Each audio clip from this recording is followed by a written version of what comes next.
क्या आपको मेरी आवाज क्लियर आ रही है?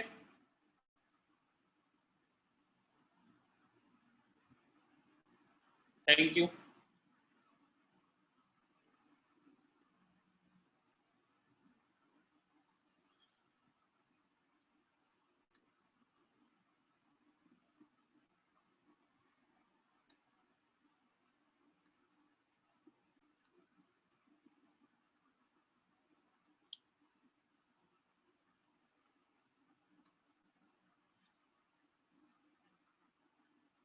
तो माशाल्लाह 124 पार्टिसिपेंट्स हमारे साथ मौजूद हैं। तो हम अपनी गुफ्तगू का आगाज़ करते हैं। बिस्मिल्लाहिर्रहमानिर्रहीम। इस अर्जेंट ज़ूम मीटिंग की ज़रूरत इसलिए महसूस हुई कि जैसा कि आपको मालूम है 2 दिन पहले पाकिस्तान मेडिकल कमीशन ने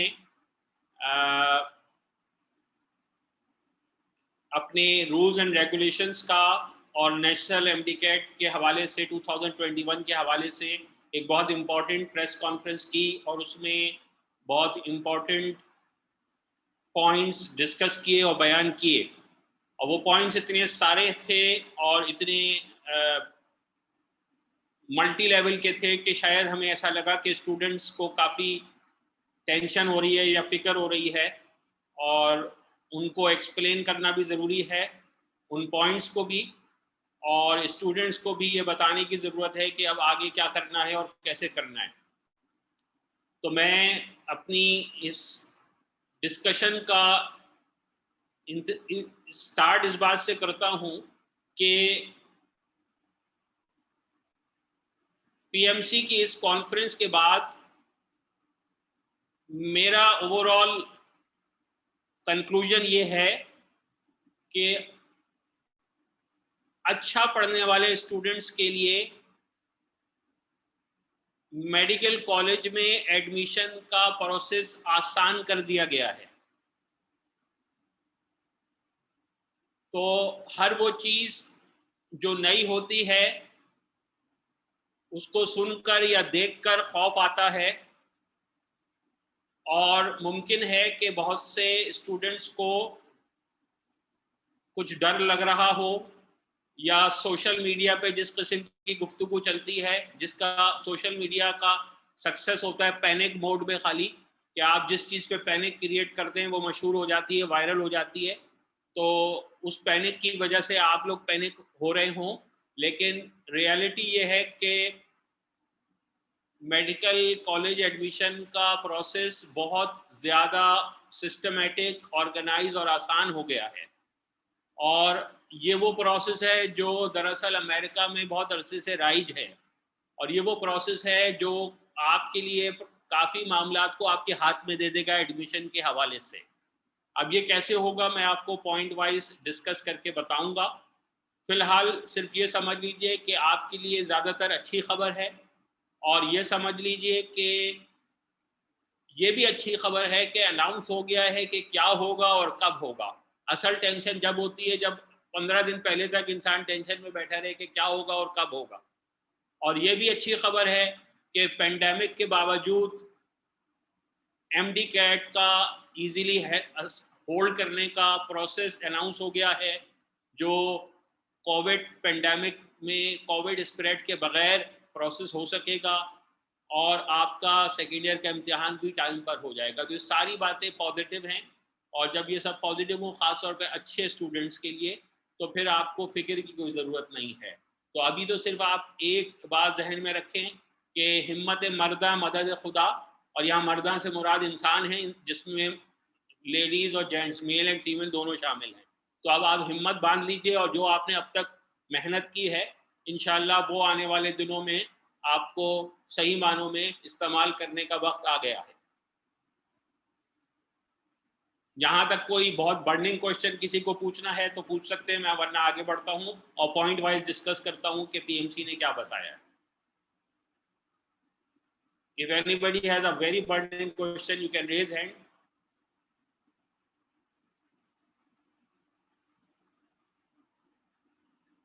ओके, तो हम इस तरह करेंगे आज कि एक तो ये कि पीएमसी का जो रूल्स एंड रेगुलेशंस हैं आपसे रिलेटेड इम्पॉर्टेंट रूल्स रेगुलेशंस मैं वो शेयर करूंगा और डिस्कस करूंगा ताकि आपको कोई कंफ्यूजन ना रहे, और इस हवाले से जो मशवरा बेस्ट है आपके लिए वो देने की कोशिश करूंगा।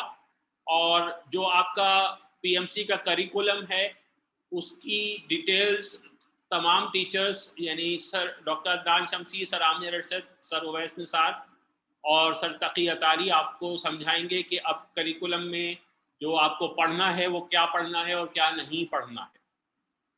तो ये हमारा आज का फॉर्मेट होगा। तो हम स्क्रीन शेयर करते हैं और पॉइंट वाइज डिस्कस करते जाएंगे, और फिर आपको टाइम देंगे कि अगर कुछ सवालात पूछने हैं तो आप सवालात पूछ सकते हैं। टीचर्स में से कोई इस वक्त कुछ ऐड करना चाहता है before I start the sharing the slide?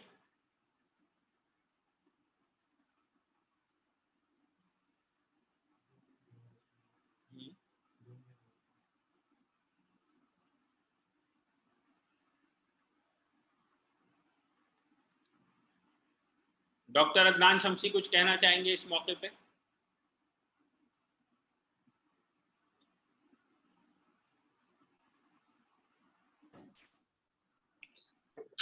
जी अस्सलाम वालेकुम।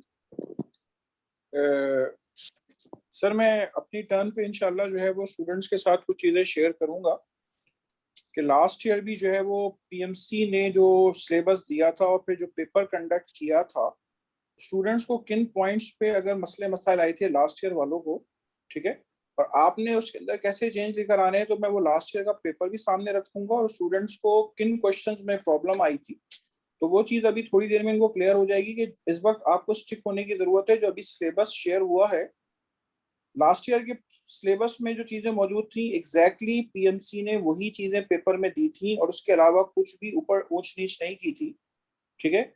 लेकिन कुछ चीजें बस ऐसी थी कि जिसमें स्टूडेंट्स को प्रॉब्लम हुई थी। फॉर एग्जाम्पल वो चीजें उन्होंने कुछ हद तक उन टॉपिक्स में फेडरल में से दे दी, ठीक है। तो वो क्वेश्चन पेपर भी मैं शेयर करूंगा और लास्ट ईयर का सिलेबस भी और अपना इस दफा का जो सिलेबस है उससे भी इंशाल्लाह कंपेयर करूंगा। तो इंशाल्लाह अपनी टर्न पे ये चीजें मैं स्टूडेंट्स के सामने रखूंगा और बिल्कुल टू द पॉइंट कि जो आपका सिलेबस है उस सिलेबस से आप स्टिक रहिए। इस वक्त पीएमसी ने जो सिलेबस शेयर किया है उससे आपने स्टिक रहना है और क्या कहते हैं कि पूरा फोकस आपने इस पे करना है। और चाहे उसके लिए आपको इन टॉपिक्स को फेडरल की बुक भी क्यों ना खोलना पड़े, तो आपको जो है वो बायो के लिहाज से खास तौर पे कह रहा हूँ कि वो आपने फेडरल के सिलेबस से भी वो टॉपिक कवर करना है, ये बात ध्यान में रखिए। Thank you. Thank you sir. अच्छा, वो स्टूडेंट्स जो अपना कैमरा आसानी से खोल सकते हैं उनसे रिक्वेस्ट है कि वो खोल लें, क्योंकि कुछ बच्चों की शक्लें नजर आने से थोड़ा सा हमें अंदाजा हो जाता है कि हम सही रफ्तार से बोल रहे हैं या नहीं बोल रहे हैं, बातें समझ आ रही हैं आपको या नहीं आ रही, या आपको हैरानी हो रही है या परेशानी हो रही है या खौफ आ रहा है। तो जो होता है वो चेहरे के तासुरात से थोड़ा सा हमें पता चलता है, तो हम अपनी प्रेजेंटेशन को उसके हिसाब से थोड़ा सा बेहतर कर सकते हैं। तो वो बच्चे जो अपना कैमरा खोल सकते हैं वो उनसे रिक्वेस्ट है कि वो ज़रूर खोल लें। अगर ऐसे 10-12 बच्चे भी हो गए तो फ़र्ज़ कफ़ाया अदा हो जाएगा। थैंक यू, जज़ाकल्लाह।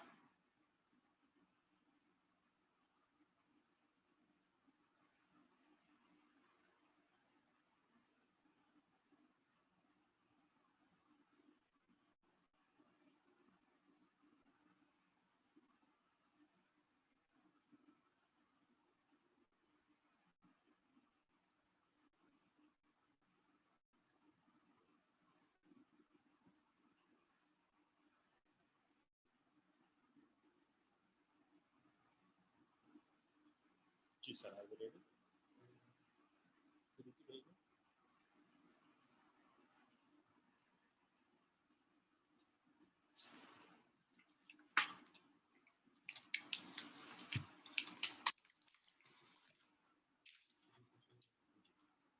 तो जनाब, सबसे पहले आपने देखा कि एनएमडी कैट 2021, इसको हम नेशनल एमडी कैट का नाम दिया गया है, लिहाजा हम इसको एनएमडी कैट के नाम से ही पढ़ेंगे। It will be held online nationally and internationally. ये पेपर बाकी मुल्कों में भी होगा जहां से स्टूडेंट्स पाकिस्तान में एडमिशन के लिए अप्लाई करना चाहते हैं। और 30 अगस्त से 30 सितंबर की डेट्स के दौरान इसे कंप्यूटर बेस्ड होल्ड किया जाएगा। तो मुझे ये सवाल पूछा गया था, बाद बच्चे हमारे वाकई बहुत इनोसेंट हैं तो ये पूछा था कि सर ये जब ऑनलाइन होगा तो हम अपने घर से इसको बैठ के ऑनलाइन कैसे देंगे? तो नहीं, आपके घर पे नहीं होगा, ये ऑनलाइन एग्ज़ाम है, लेकिन ये होगा टेस्ट सेंटर पे। आपको अपने घर से नहीं देना होगा, आपको टेस्ट सेंटर ही जाना होगा, जो पहले से अनाउंस होंगे।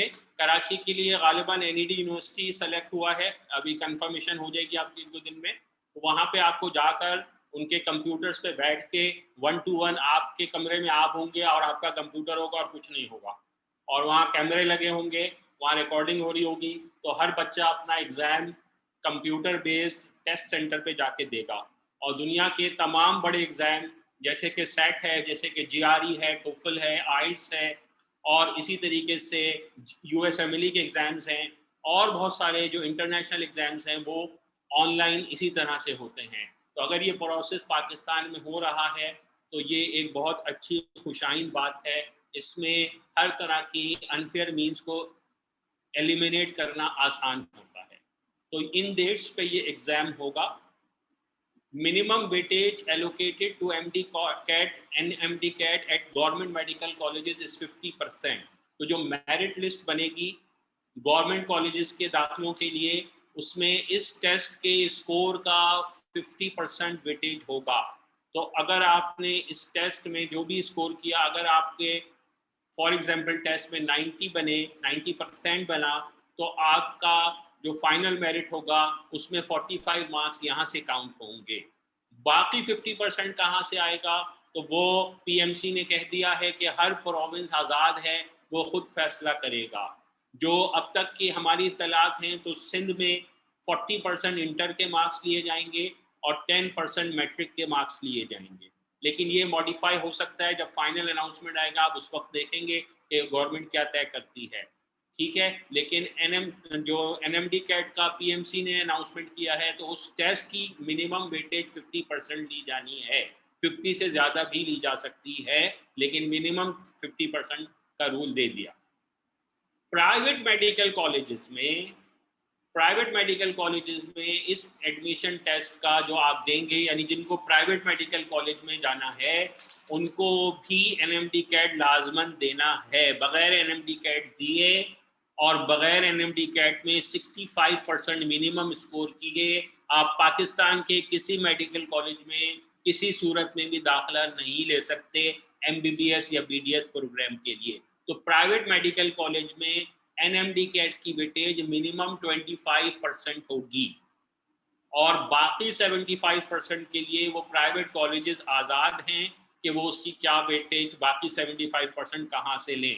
वो अपना एंट्री टेस्ट भी रख सकते हैं, जैसा कि नम्स और आगा खान यूनिवर्सिटी वाले करेंगे, और वो उसके अलावा इंटरव्यूज भी रख सकते हैं।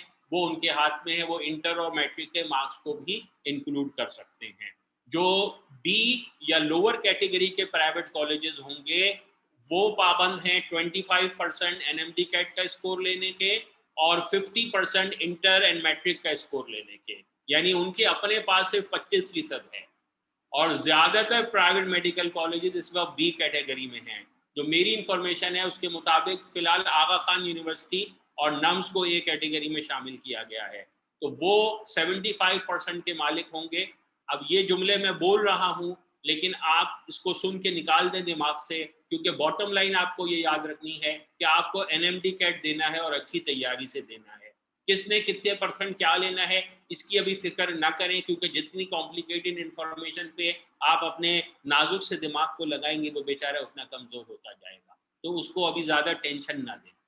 तो पॉइंट नंबर 5 ये है कि private medical colleges can hold their entry test too, but PMC run MDCAT will have to be considered, और private less than A grading will have to include 25% entry plus 50% inter. ये मैं आपको बता चुका हूँ। Point number 6 ये है कि all medical colleges in Pakistan will have to announce the start of admission process before 30th June 2021. अब ये एक डिफरेंस है बाकी तमाम ईयर्स के मुकाबले में। देखें, पीएमसी में आप अप्लाई कर रहे हैं national medical college admission test देने के लिए। वहाँ आप मेडिकल कॉलेज में एडमिशन की एप्लीकेशन नहीं दे रहे, वहाँ टेस्ट देने की एप्लीकेशन दे रहे हैं। वो टेस्ट कंडक्ट करने वाले हैं। एडमिशन के लिए आपको अलग से मेडिकल कॉलेजेस में अप्लाई करना होगा, और प्राइवेट में तो हर कॉलेज का लाजमी अलग होगा एप्लीकेशन प्रोसेस उसकी ऑफिशियल वेबसाइट पर। और गवर्नमेंट का अभी तक सिंध ने अनाउंस नहीं किया है, तो हो सकता है गवर्नमेंट में भी हर मेडिकल कॉलेज का अलग एप्लीकेशन प्रोसेस हो, और हो सकता है कि एक सेंट्रलाइज प्रोसेस हो। तो इन एनी केस ये समझ लीजिए कि जो आप पीएमसी को अप्लाई कर रहे हैं, ये एडमिशन टेस्ट के लिए अप्लाई कर रहे हैं। उसके बाद आपको यूनिवर्सिटीज में एडमिशन के लिए अलग से अप्लाई करना हो। Point number 7, student must apply for admission to each college separately. Registration for NMDCAT is starting online from 5th June. तो ऑलरेडी आपको पता है कि कल से रजिस्ट्रेशन स्टार्ट हो गई है, और इसके लिए अप्लाई करने के लिए लास्ट डेट 15 जुलाई है। A student can schedule the test date and venue as per their own choice, depending upon the availability, and can also change the test dates 15 days prior to the scheduled date of the test. मतलब क्या हुआ, 30th अगस्त से 30th सितंबर तक daily admission test conduct होंगे। इसका मतलब हर बच्चे को अलग पेपर मिलेगा। इसका मतलब ये हुआ कि वो एक बैंक होगा, उस बैंक के क्वेश्चंस एक खास फॉर्मूले के तहत कंप्यूटर में स्टोर्ड होंगे हजारों की तादाद में। उन सब का डिफिकल्टी लेवल एक बहुत एडवांस सॉफ्टवेयर के जरिए मिक्स एंड मैच कंप्यूटर खुद करेगा, और हर बच्चे को एक से डिफिकल्टी लेवल का पेपर दिया जाएगा। पेपर डिफरेंट होगा, डिफिकल्टी लेवल सेम होगा, तो किसी किस्म की चीटिंग की या अनफेयर मीन्स की कोई गुंजाइश नहीं रहती। तो पूरा जो सिस्टम होगा, आप जिस दिन कंप्यूटर पे देने जाएंगे आपका पेपर अलग होगा, दूसरे दिन कोई और देने आ रहा होगा उसका पेपर कुछ और होगा। तो ये नहीं है कि 3 पेपर होंगे, 300 पेपर हो सकते हैं, 500 पेपर हो सकते हैं। Every paper can be different from every other student. So they will have a huge bank, and every time when you appear on the computer screen, you will have a new kind of a paper. ठीक है, तो ये बहुत important point है। Point number 10, आप जब date select करेंगे तो आपको कहा जाएगा कि अपनी प्रेफरेंस की 3 डेट्स बता दें, लेकिन जरूरी नहीं है कि आपकी वही 3 प्रेफरेंस में से कोई एक डेट आपको मिल जाए, क्योंकि ये है फर्स्ट कम फर्स्ट सर्व का सिस्टम। और सिंध में, पूरे सिंध में सिर्फ 3 सिटीज में सेंटर बनेंगे, तो कराची में प्रोबेबली 1 या मैक्सिमम 2 सेंटर्स होंगे। तो आपको जब डेट अनाउंस सेलेक्ट करनी है, चॉइस मांगी गई है, तो वो जितना जल्दी दे दें आप उतना जल्दी क्यू में आ जाएंगे। कुछ लोगों का मैंने सुना कि वो स्टूडेंट्स को मशवरा दे रहे थे कि जी अभी कुछ ना करो, अभी कुछ दिन रुक जाओ, अभी तो 1-1.5 महीना है, जून के एंड में कर लेना अप्लाई। नहीं, आप जितना जल्दी करेंगे आपको आपकी मर्जी की डेट्स मिलेंगी, जितना देर से करेंगे आप क्यू में उतना पीछे चले जाएंगे। तो अगर फॉर एग्जांपल हर बच्चा जो है वो 15 अगस्त, 17 अगस्त, 18 अगस्त सेलेक्ट कर रहा है, तो जिनको पहले जितनी सीट्स होंगी फिक्स होंगी वो पहले अलॉट हो जाएंगी, तो फिर जो बचेंगी खाली आप वही दे सकते हैं। पॉइंट समझ आ रहा है? तो हम पॉइंट नंबर 9 तक आ गए हैं कि 10 तक आ गए हैं कि आपके पास चॉइसेस होंगी, आप वो चॉइसेस बयान करें। आपको टेस्ट सेंटर पे कौन सी डेट अवेलेबल होगी वो आपकी प्रेफरेंस को फाइनल करके पीएमसी वाले आपको बताएंगे कि आपको वो चॉइस मिली या नहीं मिली, और अगर नहीं मिली तो फिर वो आपको दूसरे ऑल्टरनेट्स देंगे। इसमें सबसे इंपॉर्टेंट बात यह है, do not provide any kind of wrong information. किसी स्टेप पर कोई गलत इंफॉर्मेशन देने की कोशिश ना करें, क्योंकि अगर वो गलत इंफॉर्मेशन आगे चलकर किसी भी स्टेज पर ट्रेस होती है तो आपका पूरा मुस्तकबिल बैन कर दिया जाएगा। नोट योर ट्रैकिंग नंबर या रोल नंबर जो आपको दिया जाएगा एक दफ़ा, वो आप नोट करेंगे, एग्जामिनेशन सेंटर में वो चाहिए होगा। इस रजिस्ट्रेशन के लिए और एग्ज़ाम देने के लिए आपको CNIC, या अगर आप ओवरसीज़ पाकिस्तानी हैं तो निकोब, या अगर आप फॉरेन पाकिस्तानी हैं तो पासपोर्ट, या अगर आप छोटे बच्चे हैं तो बी फॉर्म, ये आपको रिक्वायर्ड होगा। और वैसे मैं तमाम स्टूडेंट्स को मशवरा देता हूँ स्मार्ट कार्ड बनवा लें। अब पाकिस्तान में स्मार्ट कार्ड 12 साल की उम्र से बनना शुरू हो गया है, और वही स्मार्ट कार्ड बाद में आपका CNIC बन जाता है। तो बहरहाल अगर ये चीज़ें नहीं बनी हैं तो आपका अगर ओरिजिनल बी फॉर्म आपके पास है वो आपके अम्मा अब्बा को पता होगा, जितने बच्चे होते हैं घर में उन सबका एक कंप्लीट एक ही फॉर्म में नाम आता है, तो वो आपके पास हो तो आप उसका नंबर भी डाल सकते हैं। Date and time of exam will be allotted on first come first serve basis, ये हम बता चुके हैं आपको। Point number 15, if no slot is available at the preferred city, person may seek a change of schedule to any other location. मतलब अगर आपके शहर में नहीं है, आप करीब में किसी और शहर में जाके देना चाहते हैं, आप दे सकते हैं। आप और किसी शहर में देना चाहते हैं, आप अप्लाई कर सकते हैं, अगर वहाँ स्लॉट अवेलेबल है, यू कैन ऑलवेज ट्रेवल। तो यह थोड़ा थोड़ा अमेरिका वाला वो आ रहा है ना फ्लेवर, वो वाला माहौल हो रहा है। हाँ, हम भाई कहीं भी ट्रेवल करके इम्तिहान दे सकते हैं, तो इंजॉय करें इसको, ये भी एक मजे की चीज़ है। तो जिनके लिए किसी और शहर में जाने की ज़रूरत हो तो वो ज़रूर दे सकते हैं। या आपके नाना नानी रहते हो इस्लामाबाद में, इस्लामाबाद जाएं, थोड़ा ठंडी हवा खाएं, उनसे कहें कि हम एग्ज़ाम देने आए हैं, वो ओ मेरा बच्चा एग्ज़ाम देने आया है, तो इसकी भी एक वैल्यू होती है। तो खैर मजाक कर रहा हूँ, ज़रूरी नहीं है, एग्ज़ाम का फोकस करें, ट्रैवल में टाइम ज़ाया ना करें। तो आपको वो कांटेक्ट करेंगे ईमेल और फ़ोन नंबर के ज़रिए, तो अपना बिल्कुल सही ईमेल और सही फ़ोन नंबर देना है, इसमें कोई गड़बड़ नहीं करनी। बहुत सोच समझ के ईमेल एड्रेस और फोन नंबर दीजिए, क्योंकि थ्रू आउट उनका कांटेक्ट इन्हीं दो चीजों से आपसे होगा। Difficulty level in each paper will be same, जैसा कि मैं पहले बता चुका कि हर बच्चे को एक जैसा पेपर मिलेगा, एक पेपर सेम पेपर नहीं मिलेगा, डिफिकल्टी लेवल सेम होगा। पासिंग मार्क्स एनएमडी कैट के लिए 65% हैं, 210 मार्क्स का पेपर है, तो 137 मार्क्स आपको स्कोर करने हैं। 137 करेक्ट एमसीक्यूज आपको करने हैं आउट ऑफ 210, ये मिनिमम है। ये इस पे दाखिला नहीं हो जाएगा। बाद लोग कह रहे हैं जी हम हमारे इस पे दाखिला नहीं होगा, दाखिला डिपेंड करेगा ओवरऑल मेरिट पे, लेकिन ये मिनिमम है। अगर इसके अलावा आपके इंटर में 100% मार्क्स भी हो तो भी दाखिला नहीं होगा अगर किसी ने इससे कम स्कोर किया, खुदा न खास्ता। सबसे अच्छी बात यह है कि पीएमसी ऑनलाइन ट्यूटोरियल प्रोवाइड करेगी, तो आपको ऑनलाइन वीडियोस मिलेंगी जिसमें वो समझाएंगे कि एग्जाम कैसे देना है। तो किसी को भी इससे घबराने की, टेंशन लेने की, स्ट्रेस लेने की जरूरत नहीं है। अल्लाह हमें तो कंप्यूटर यूज करना नहीं आता, हम क्या करेंगे, कैसे होगा, ये जो घबराहट होती है, पैनिक होता है, इसमें जाने की बिल्कुल जरूरत नहीं है। जो होगा उसको आपको पहले घर पे बहुत अच्छी प्रैक्टिस मिल जाएगी, ऑनलाइन ट्यूटोरियल भी होगा, आपको एक ऑनलाइन एग्जाम एक्चुअल एग्जाम के तर्ज पर फ्री ऑफ कॉस्ट मिलेगा पीएमसी से। पूरे 210 एमसीक्यूज 210 मिनट्स में सॉल्व करने होंगे, 3.5 घंटे में, फ्री ऑफ कॉस्ट आपकी एग्जाम फीस में से मिलेगा।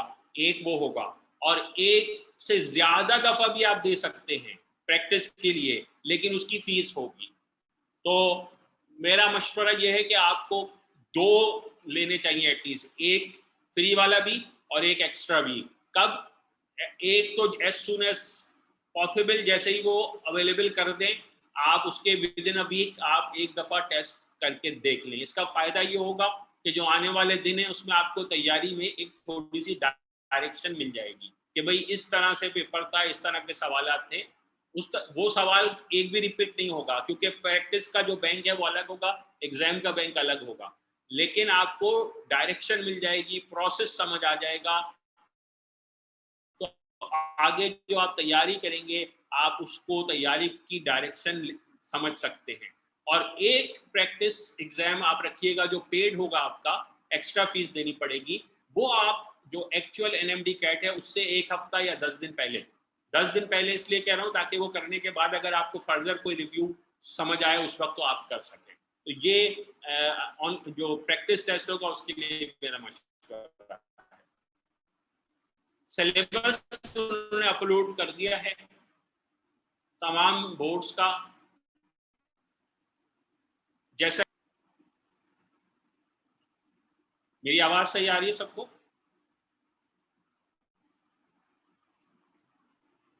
Yes, okay. तो सिलेबस उन्होंने अपलोड कर दिया है। सिलेबस का जो लिंक है वो हम आपको दोबारा भी भेज देंगे व्हाट्सएप ग्रुप पे, आपने देख भी लिया होगा वैसे। और वो सिलेबस फाइनल है। उस सिलेबस में जो एक एक्स्ट्रा चीज है वो लॉजिकल रीजनिंग का पार्ट है, जो मैं आपको थोड़ी देर में समझाता हूँ कि उसमें क्या करना है। और इंग्लिश, बायोलॉजी, केमिस्ट्री और फिजिक्स है। ये तमाम टीचर्स आज मेरी डिस्कशन खत्म होगा तो फिर सब टीचर वन बाय वन अपने अपने सब्जेक्ट की ब्रीफिंग दे देंगे। मैं आपको बॉटम लाइन बता दूं सिलेबस की कि एक्चुअल इंटरमीडिएट और ओ एंड ए लेवल के सिलेबस का ये 60% है, 40% टॉपिक माइनस कर दिए गए हैं। तो ये जिंदगी आसान हो गई आपकी। That is a good news for you. जो अच्छा पढ़ते हैं वो इन टॉपिक्स को बहुत अच्छी तरह करें, और उन्होंने इतना इतना बेहतरीन तरीके से सिलेबस दिया है। सिर्फ टॉपिक नहीं दिए हैं, लर्निंग ऑब्जेक्टिव्स दिए हैं कि किस टॉपिक के बारे में क्या पता होना चाहिए। तो हर चीज उन्होंने बता दी है। इसके बाद किसी बच्चे को मुश्किल फेस नहीं करनी चाहिए। ठीक है। Point number 21, non affording students.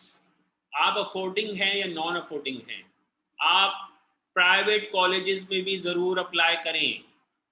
Government में भी करें, प्राइवेट में भी करें, हर प्राइवेट में करें।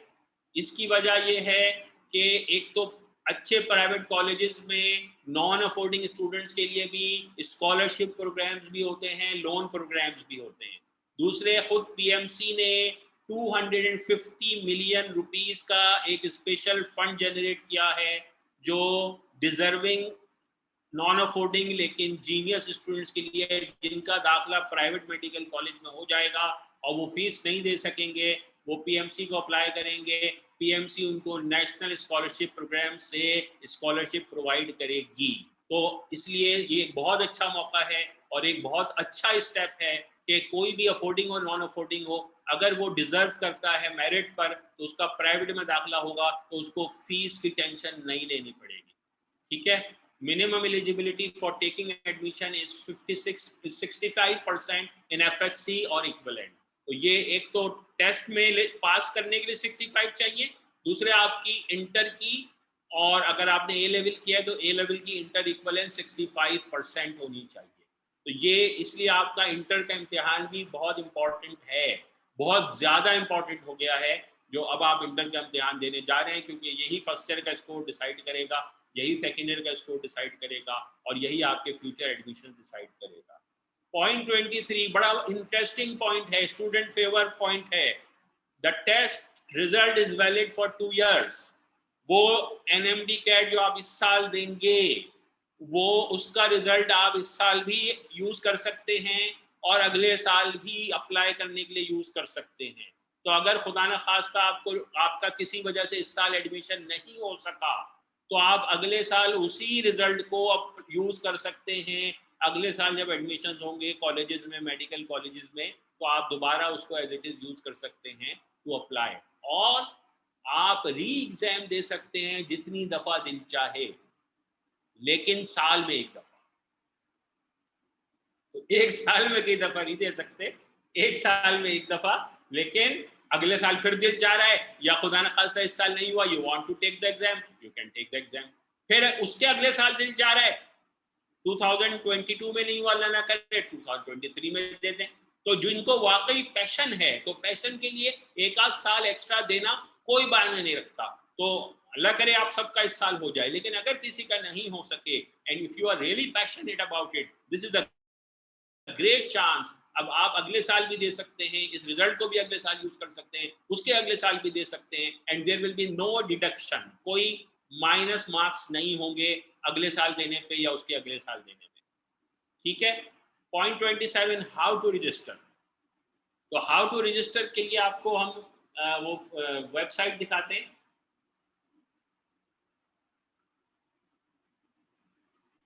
आपने already, most of the students ने मस्ट हैव रजिस्टर्ड ऑलरेडी।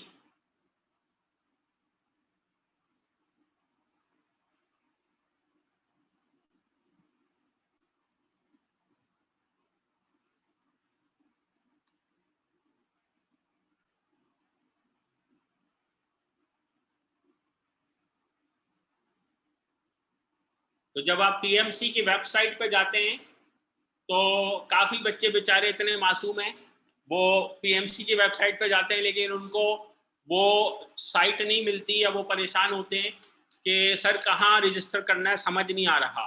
तो जब आप वेबसाइट खोलते हैं तो उस वेबसाइट पे आपको लिखा हुआ नज़र आता है doctor online, student online, institution online. तो आप क्या है भाई, आप डॉक्टर हैं? नहीं है तो डॉक्टर ऑनलाइन मत क्लिक करें। आप क्या, आप इंस्टीट्यूशन है? नहीं, आप इंस्टीट्यूशन नहीं है तो आप इंस्टीट्यूशन क्लिक नहीं करें।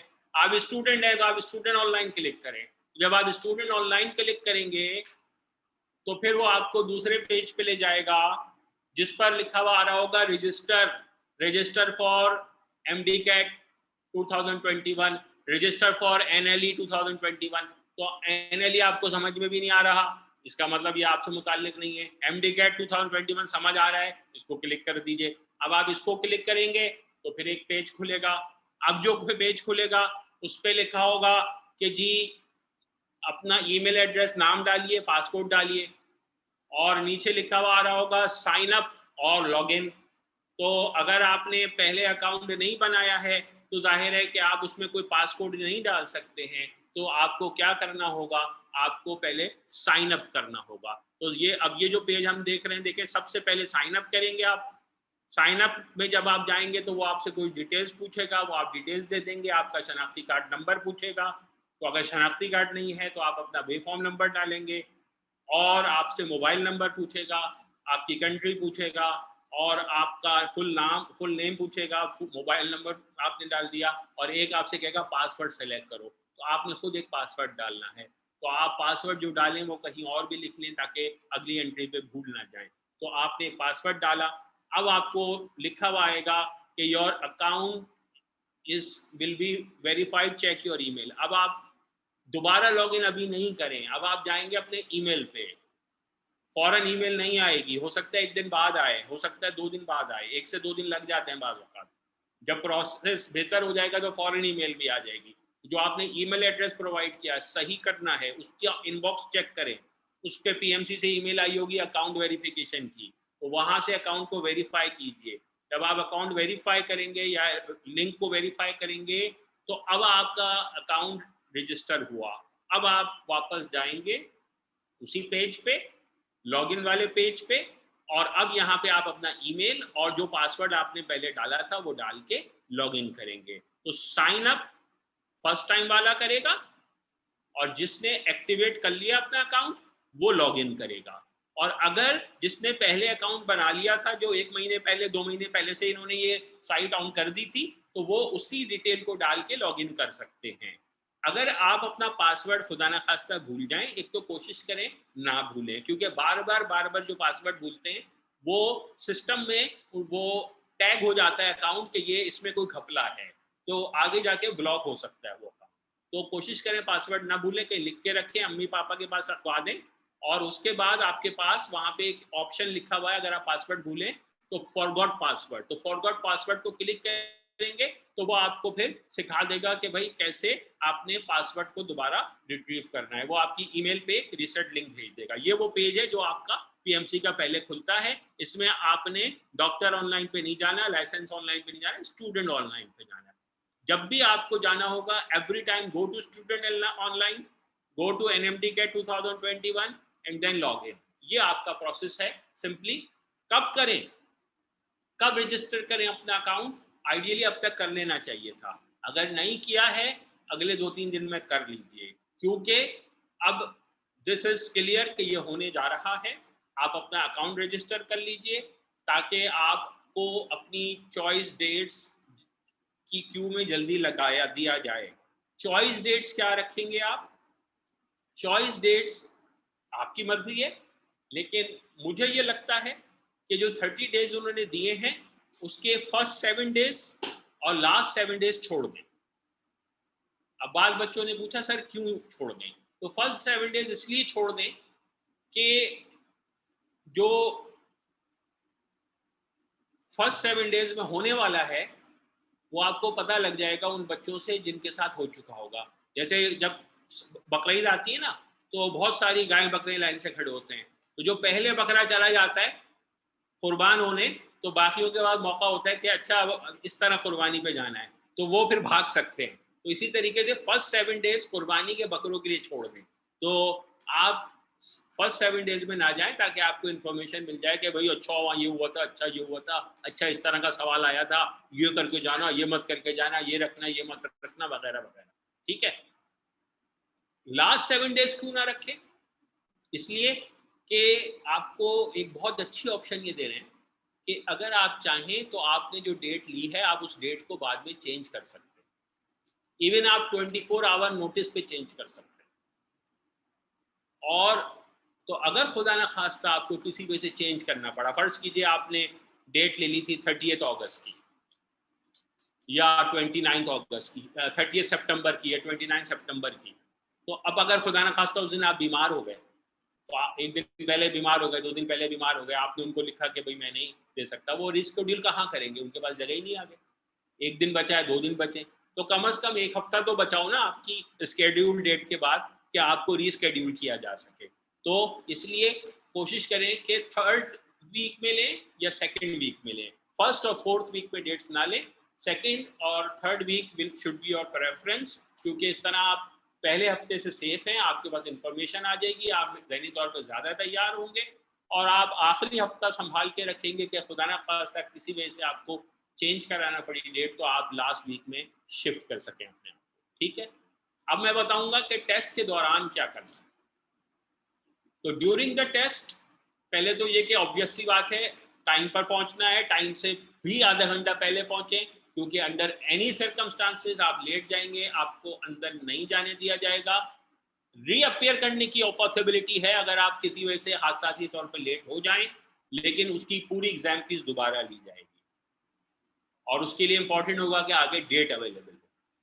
दूसरे, अपनी आइडेंटिफिकेशन डॉक्यूमेंट साथ लेके जानी है। आप जब सिस्टम में लॉगिन करेंगे तो जैसे ही आप अपना रजिस्ट्रेशन नंबर डाल के लॉगिन करेंगे, कंप्यूटर पे बैठ गए, आपको कमरे में बिठा दिया, वहाँ कैमरे लगे हुए हैं, लाइटें लगी हुई हैं, आपने कोई भी हल्की सी भी चालाकी की, वो सब रिकॉर्ड हो रहा है। तो इसलिए बिल्कुल तमीज से जाएं, वहां जाके कोई हैंकी पैंकी गड़बड़ शड़बड़ कुछ करने की कोशिश ना करें, ना अपने साथ कोई मोबाइल, ना कोई कैमरा, कुछ भी ले जाने की कोशिश ना करें।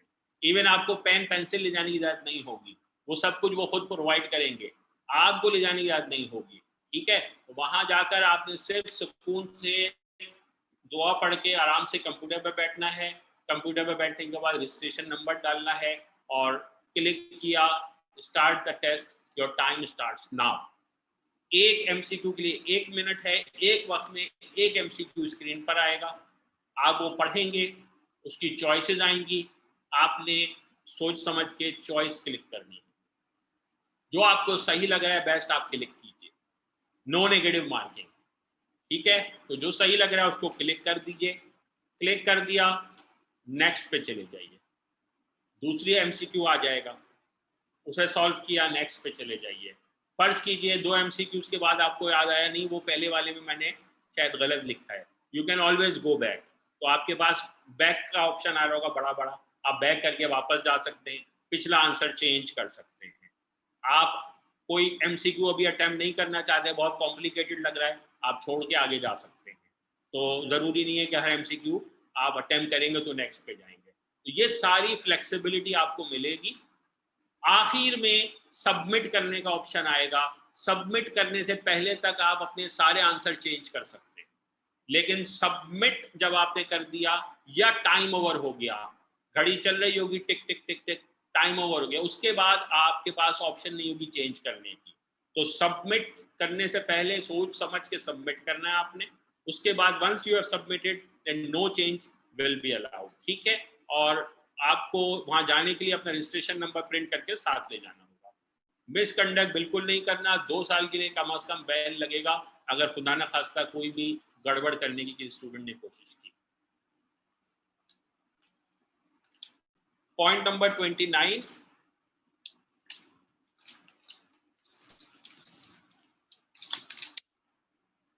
हाँ, एंड ऑफ एग्जाम से पहले जाने नहीं देंगे आपको, और आपका रिजल्ट आपको पीएमसी जो है वो आपकी ईमेल पर ऑनलाइन पोर्टल के थ्रू आपको भेज देगा। ठीक है, तो you will receive your result विया ईमेल, और वो पीएमसी ऑनलाइन पोर्टल पे भी मौजूद होगा। आखिर में मैं थोड़ी सी बात करूंगा लॉजिकल रीजनिंग पे, और हमारी क्या प्लानिंग है कि हम आपकी कैसे हेल्प करेंगे। फिर मैं कुछ सवालात लूंगा और फिर मैं 1 बाय 1 टीचर से रिक्वेस्ट करूंगा कि वो अपनी अपनी एंड पर थोड़ा सा बच्चों को सिलेबस के बारे में और टेस्ट के बारे में ब्रीफ कर दें। तो लॉजिकल रीजनिंग से घबराने की ज़रूरत नहीं है, हम लॉजिकल रीजनिंग पे आपकी कुछ प्रैक्टिस क्लासेस भी कराएंगे और कुछ टेस्ट भी कराएंगे। लॉजिकल रीजनिंग इज बेसिकली जो पीएमसी वालों ने ऐड किया है वो है आईक्यू, यानी वो ये देखना चाहते हैं कि खाली 10 मार्क्स हैं, 5% है, लेकिन वो ये देखना चाहते हैं कि भाई हमारे स्टूडेंट्स का आईक्यू कैसा है। तो वो आईक्यू के सवालात होंगे। आईक्यू के सवालात से मुराद ये है कि मिसाल के तौर पर वो कोई नंबर सीक्वेंस दे देंगे 1 3 5 7 9 डैश 13, तो अब क्या मिसिंग है? तो हाँ भाई 1 3 5 7 9 कौन से हैं? तो ऑड नंबर है, तो 11 मिसिंग है। तो इसी तरह से कोई शेप्स दे देंगे, उसमें आपको डिफरेंस करना होगा। बचपन में नहीं करते थे इस तस्वीर में डिफरेंस निकालें, वो आप ढूंढते थे हाँ भाई इसमें ये तस्वीर में ये डिफरेंस है। या वो जो बाद औक़ात 2 तस्वीरें आती हैं, जो ज़्यादा बिल्लियाँ ढूंढ लेगा तो 6 बिल्लियाँ ढूंढें। तो इस तरह के कंपैरिजन के क्वेश्चन होंगे, शेप के कंपैरिजन, लॉजिकल सीक्वेंसिंग की कंपैरिजन। तो जब हम आपको आईक्यू की प्रैक्टिस कराएंगे तो इंशाल्लाह आपको उससे अंदाजा हो जाएगा। तो जाहिर है कि इसकी कोई लिमिट नहीं है, कितने भी आईक्यू के सवालात हो सकते हैं। तो will make you practise some questions, तो you will get an idea कि भाई आईक्यू क्या कह रहा है। पेपर फॉर्मेट आपको सर शमसी बताएंगे, कितने सवालात हैं, किस सब्जेक्ट के कितने मार्क्स हैं और उसकी क्या वेटेज होगी ओवरऑल पेपर फॉर्मेट में। ठीक है, टोटल मैंने बता दिया 210 मार्क्स होंगे और 210 मिनट्स होंगे। 3.5 घंटे का मतलब 210 मिनट्स, यानी एक एमसीक्यू पे 1 मिनट होगा आपके पास। अच्छा, अब हमारा प्लान क्या है? तो हमारा प्लान ये है कि हम अभी तो आपकी हफ्ते में 2 या कुछ ग्रुप्स की हफ्ते में 3 दिन क्लासेस ऑलरेडी हो रही हैं while you are studying for your second year.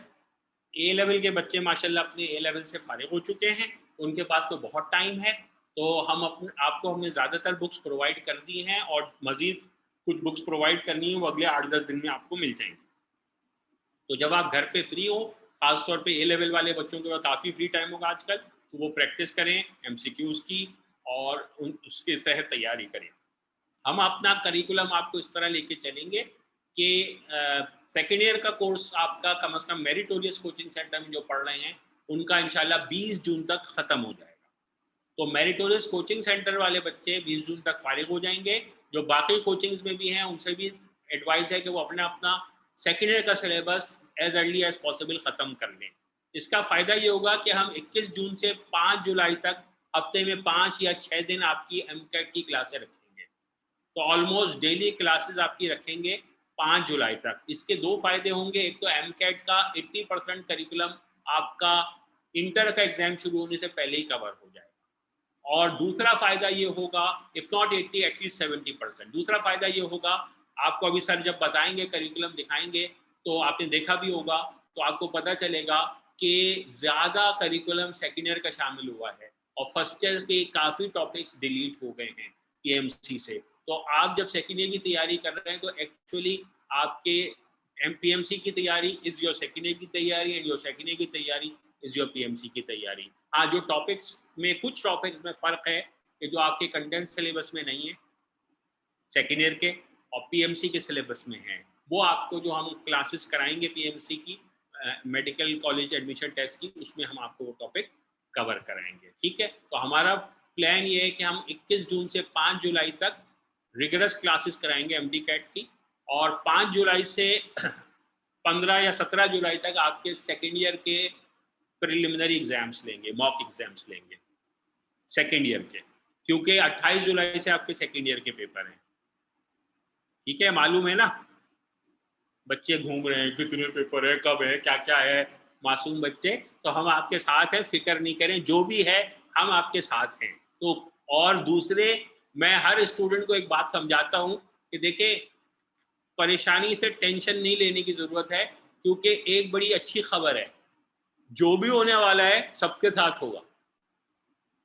तो टेंशन जब होती है खाली आपके साथ होने वाला, जो भी होने वाला है सबके साथ होगा। तो क्योंकि सबके साथ होगा तो फिर जो सबके साथ होगा देखा जाएगा भाई। ठीक है, तो इसलिए अगर जल्दी जल्दी एग्जाम हो रहे हैं, इंटर का इम्तिहान होगा, उसके बाद विद इन अ मंथ आपका एमडी कैट होगा, तो सबको यही करना है। तो 28 जुलाई से आपका इंटर का एग्जाम है, होपफुली वो 8-10 दिन में वो खत्म हो जाएगा। तो उसके बाद फिर हमारे पास 10 अगस्त से लेकर 30 अगस्त तक का टाइम होगा, हम रेमेडियल सिलेबस खत्म कराएंगे और उन डेट्स में हम आपको डेली क्लासेस कराएंगे और उस दौरान हम आपके कम से कम 3 मॉक एग्जाम्स भी अरेंज करेंगे। ठीक है, तो ये पूरा इंशाल्लाह प्रोसेस है जिसके तहत हम आपको लेके चलेंगे। बॉटम लाइन ये है कि घबराने की कोई बात नहीं है। खान साहब बिल्कुल सही कहते हैं, आपने घबराना नहीं है। तो अब इस वक्त तो बिल्कुल नहीं घबराना है, और इंशाल्लाह where there is a will there is a way, and life's battles don't always go to the stronger or faster man, but sooner or later the man who wins is the man who thinks he can. तो if you think you can, you will. ठीक है, तो अब हम 10 minute सवालात लेंगे, फिर हम अपने टीचर्स की तरफ वापस आएंगे। जिस एनी क्वेश्चंस रेज हैंड करेंगे तो हम आपको, डिजिटली रेज हैंड करेंगे तो हम आपको सुन सकेंगे। जब डिजिटली रेज हैंड करें फिर हम आपको अनम्यूट करेंगे, फिर आप अपने आप को अनम्यूट करें, फिर आप सवाल पूछें। रजा नथानी।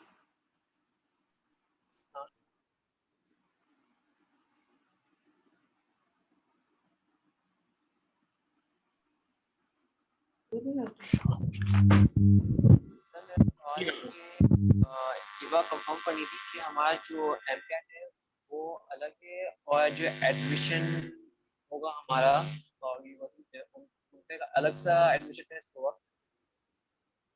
आपका जो एडमिशन होगा यूनिवर्सिटीज में या मेडिकल कॉलेजेस में, उसके लिए आपको अलग अप्लाई करना होगा। जब आपका एप्लीकेशन, जैसे इसमें आपने एक अकाउंट बना लिया, आपका अकाउंट खुल गया, ऐसे ही हर यूनिवर्सिटी में आपको एक अकाउंट बनाना होगा, आपका अकाउंट खुल जाएगा। आप उस अकाउंट में एप्लीकेशन कंप्लीट करेंगे, सिर्फ एमडी कैट के मार्क्स रह जाएंगे, या इंटर के मार्क्स रह जाएंगे, या ए लेवल के मार्क्स रह जाएंगे। फिर जब वो टेस्ट हो जाएगा, फिर आप वो मार्क्स या तो आप कम्युनिकेट करेंगे, या प्रोसेस यूनिवर्सिटी ये कहेगी कि पीएमसी को कहें वो हमें डायरेक्ट बताए, तो पीएमसी डायरेक्ट उन्हें कम्युनिकेट करेगी। लेकिन आपको एडमिशन टेस्ट के लिए पीएमसी के पास जाना है, और एडमिशन के लिए हर यूनिवर्सिटी के पास अलग जाना है, और सब कुछ ऑनलाइन है, किसी कैंपस पे नहीं जाना। ठीक है, शिफा इसाक। अस्सलाम वालेकुम सर। जी। सर मुझे पूछना था कि जो बच्चे आगा खान बोर्ड से हैं, और तो हम लोग जो है वो पंजाब बोर्ड की बुक यूज़ करते हैं, तो हम एमकैट की प्रैक्टिस के लिए क्या मतलब Sindh board, Punjab board, federal book, सब बोर्ड की बुक्स यूज़ करें, या कोई रेफरेंस, या सिर्फ रेफरेंस के लिए यूज़ करें? Okay, very good. ये इस पर डॉक्टर अदनान शमसी भी आपको डिटेल में बताएंगे, और मैं सिर्फ समरली ये बता दूं कि आप पीएमसी का सिलेबस देखिए, बस उसमें सब कुछ है, आप किसी किताब से भी पढ़ लें वो सेम रहेगा।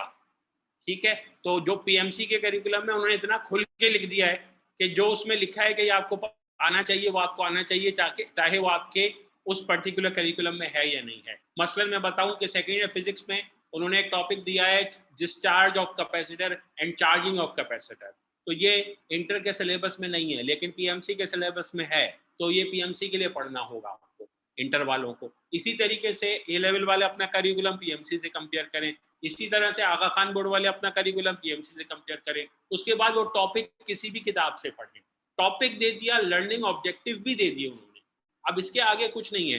प्रैक्टिस हमारे टीचर आपको अब सब जगह से कराएंगे, हमारे टीचर्स आपको पंजाब बोर्ड से भी कराएंगे, फेडरल से भी कराएंगे, और ओ ए लेवल से भी कराएंगे, और इंटर से भी कराएंगे। ठीक है, तो उसकी आप फिक्र नहीं करें। कायमा अब्बास। सर सर मैं ओ लेवल और ए लेवल की स्टूडेंट हूँ यहाँ, एंड लास्ट ईयर ना 2019 में प्रोसीजर क्या था कि ओ लेवल और ए लेवल के रिजल्ट्स को कंबाइन करके 50% कर रहे थे, तो इस साल क्या स्ट्रैटेजी है, हमारे ग्रेड से क्या होगा? अच्छा देखें, ओ लेवल ए लेवल के रिजल्ट्स को कंबाइन करके 50% नहीं करते, लेकिन आपको शायद आईबीसीसी इक्विवेलेंस का प्रोसेस नहीं बताया किसी ने।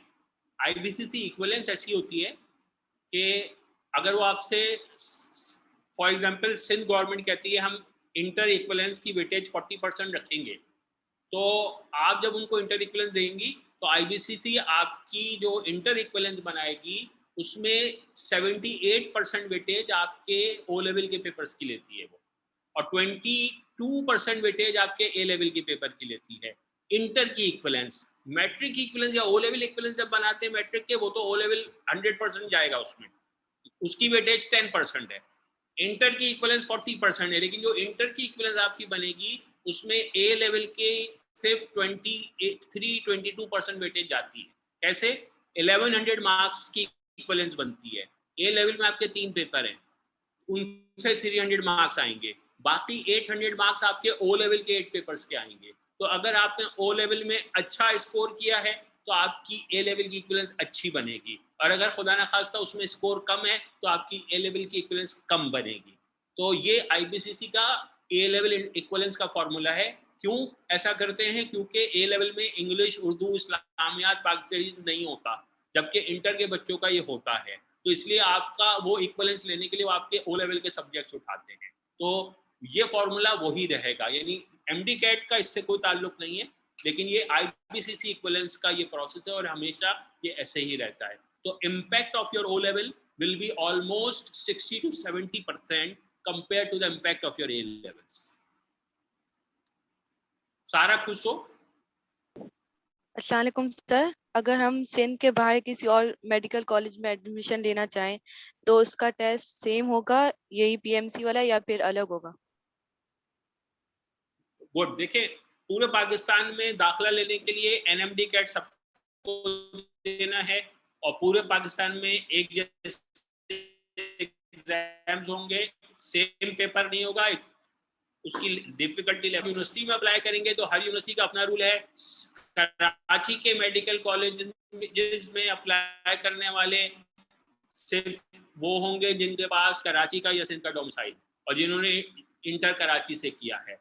हाँ, प्राइवेट मेडिकल कॉलेजेस में आप पूरे पाकिस्तान में कहीं भी अप्लाई कर सकते हैं, लेकिन गवर्नमेंट मेडिकल कॉलेजेस में जिस जगह पर आप होंगे आपके पास वहाँ का डोमिसाइल होना चाहिए। अगर आप इसरा यूनिवर्सिटी हैदराबाद में अप्लाई करना चाहते हैं, जो हैदराबाद में गवर्नमेंट मेडिकल कॉलेज है, तो वहाँ के लिए आपके पास हैदराबाद का डोमिसाइल होना चाहिए। अगर आप किंग एडवर्ड में अप्लाई करना चाहते हैं तो आपके पास पंजाब का डोमिसाइल होना चाहिए। मरियम इमरान। अस्सलाम वालेकुम सर। वालेकुम सलाम। सर मुझे आपसे ये पूछना था कि जैसे आपने कहा कि हमें जब हम टेस्ट देने जाएंगे तो हम कोई पेंसिल वगैरह अपने साथ लेके नहीं जा सकते, तो फिर अगर हमें कोई फिर से न्यूमेरिकल वगैरह सॉल्व करना होगा तो हम कैसे करेंगे? हाँ, मैंने आपको साथ में कहा था पेंसिल पेपर जो आपको चाहिए होंगे वो वहाँ देंगे आपको। तो जो आपको सॉल्व करना होगा तो ऐसा नहीं है कि आप उंगलियों पे सॉल्व करेंगे हवा में, वो देंगे, उसकी टेंशन ना लें, लेकिन आप साथ नहीं ले जा सकते। Abira Athar. Sir, where do we have to, मतलब how do we have to pay the fees? अच्छा, ये how do you have to pay the fees, ये आपको ऑनलाइन प्रोसेस में पे ऑनलाइन का सिस्टम आ रहा होगा, आप उसको देखेंगे तो कोई भी क्रेडिट कार्ड से, डेबिट कार्ड से उसकी पेमेंट हो सकती है। अगर उसमें कोई कॉम्प्लिकेशन हो तो आप लोग बाद में अलग से मैसेज करके समझ सकते हैं, we can guide. Maryam Awan, last question है ये। जी सर, मुझे ये पूछना था कि जो मतलब हम लोग अपनी डेट बताएंगे उन लोगों को, तो वो हमें मतलब कैसे बताएं, हम उन्हें कैसे बता देंगे? बस कोई भी सेलेक्ट करके उनको डेट दे दें? हाँ, गुड क्वेश्चन। जब आप अपना अकाउंट बना लेंगे ना तो आगे का प्रोसेस वो आपको उस अकाउंट के अंदर बताएंगे। जिसका अकाउंट नहीं बना हुआ उसको नहीं बताएंगे, तो ओपन उस पर नहीं होगा, लेकिन आपको वो खुद टाइम देंगे कि आप प्रेफरेंस दें। जब आप अकाउंट के अंदर जाएंगे, लॉगिन करेंगे, तो फिर आपको डेट की प्रेफरेंस, अवेलेबिलिटी ऑफ स्लॉट, वो सब आ रहे होंगे। तो वो आपको जैसे ही वो देना शुरू करें तो आप उसमें जैसे वो ऑप्शन दे कि जी आप अपनी डेट ऑफ प्रेफरेंस बताएं, आप फौरन उनको अपनी डेट ऑफ प्रेफरेंस बता दें। ठीक है, will move on with our teachers presentation, और उसके बाद जो टाइम बचेगा तो उसमें फिर आप मजीद क्वेश्चन पूछ सकते हैं। सर अदनान शमसी, आप कंटिन्यू करें प्लीज। ठीक है, अस्सलाम वालेकुम।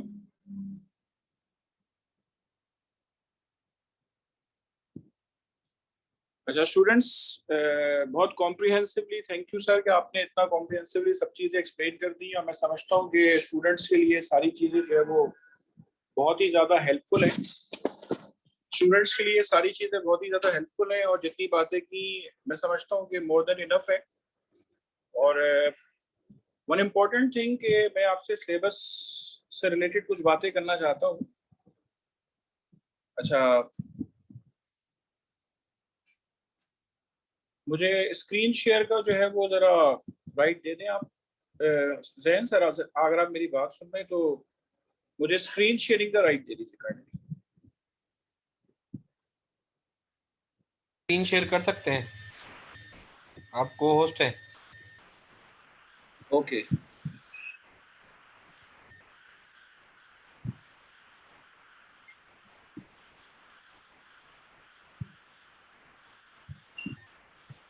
अच्छा, मैं दूसरे एक आईडी से भी लॉगिन हुआ हूँ, ठीक है, सेम नेम मैं है मेरा, उसको भी को होस्ट कर देता हूँ सर, उसको भी उसको भी पोस्ट कर।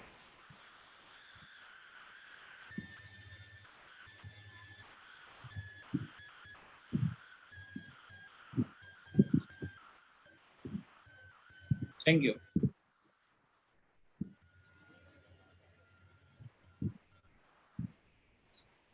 ठीक है, अस्सलाम वालेकुम स्टूडेंट्स, ये आपके सामने इस वक्त जो है वो सिलेबस मौजूद है। इसमें सबसे पहले जो है वो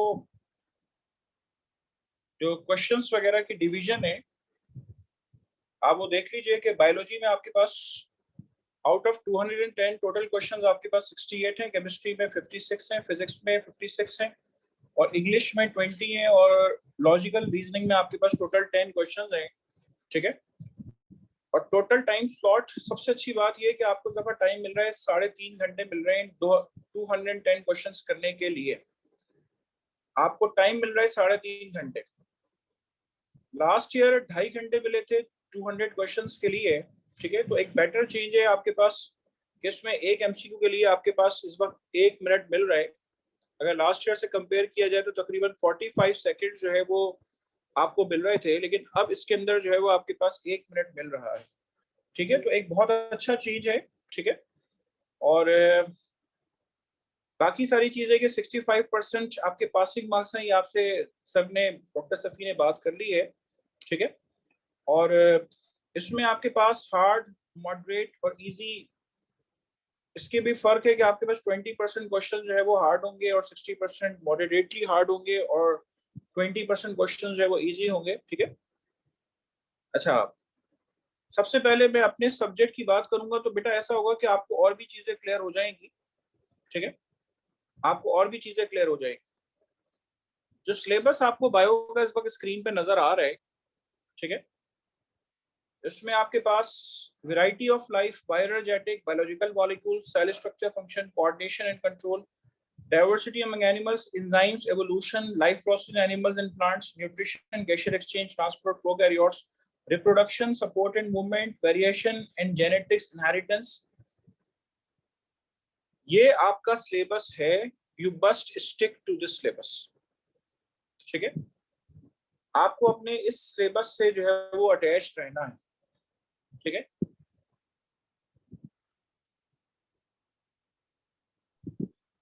आपको अपने इस सिलेबस से जो है वो अटैच रहना है, ठीक है। और इसके अलावा जो आपके पास मौजूद है,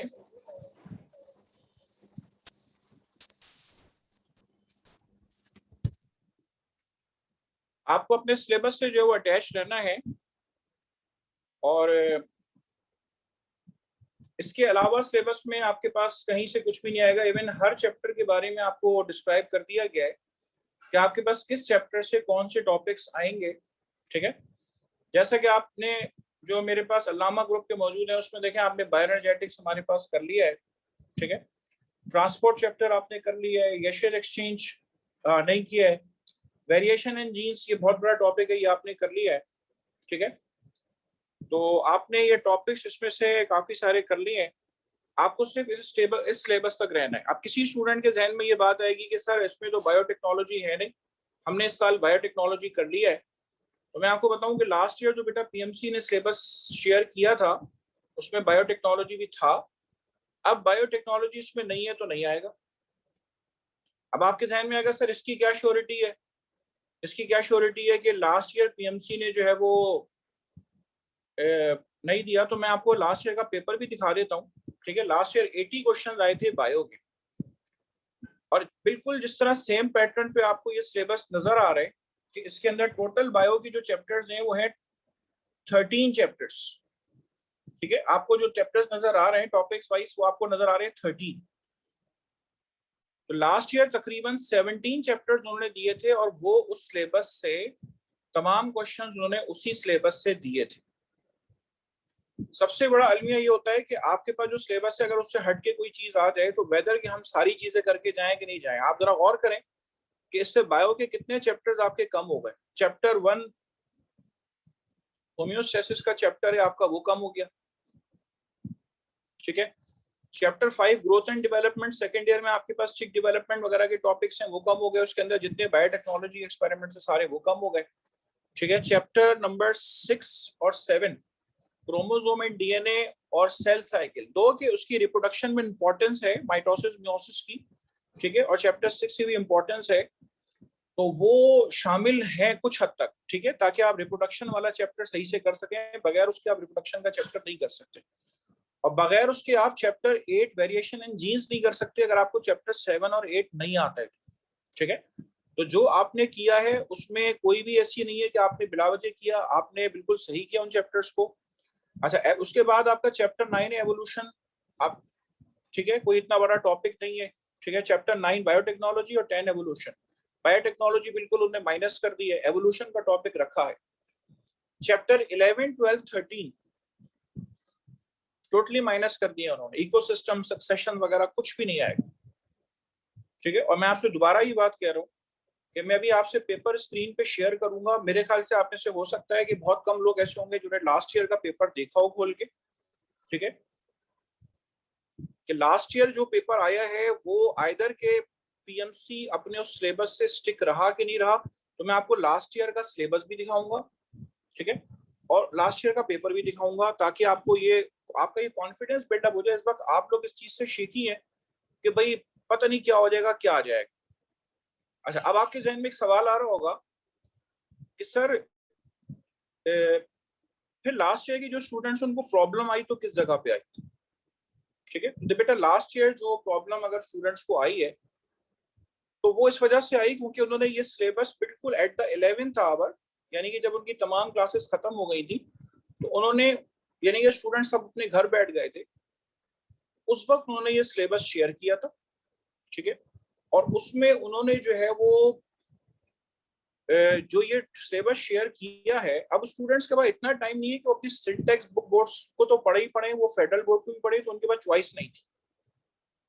बायो के हवाले से मैं आपसे कहूंगा कि आपने जो भी टॉपिक्स इसमें, ये जो सब टॉपिक्स आपको स्क्रीन पे नजर आ रहे हैं, ये देखें इसकी डिविजन आपको नजर आ रही है कि लर्निंग ऑब्जेक्टिव जो इसके अंदर है, सेल के चैप्टर में, बायोएनर्जेटिक्स के चैप्टर में, ये तमाम लर्निंग ऑब्जेक्टिव्स, ठीक है, ये तमाम लर्निंग ऑब्जेक्टिव्स आपने जो है वो सिंध बोर्ड से भी कवर करने हैं और आपने फेडरल बोर्ड से भी कवर करने हैं, और कोई उसकी अटैचमेंट अगर आपको ए लेवल से मिलती है तो आपने उसको भी देखना है लाजमी, ठीक है।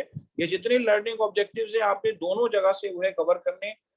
यानी कि आप में से कोई कहे कि सर कि हम फेडरल बोर्ड की बुक भी खरीद लें, तो बिल्कुल खरीद लें, ठीक है।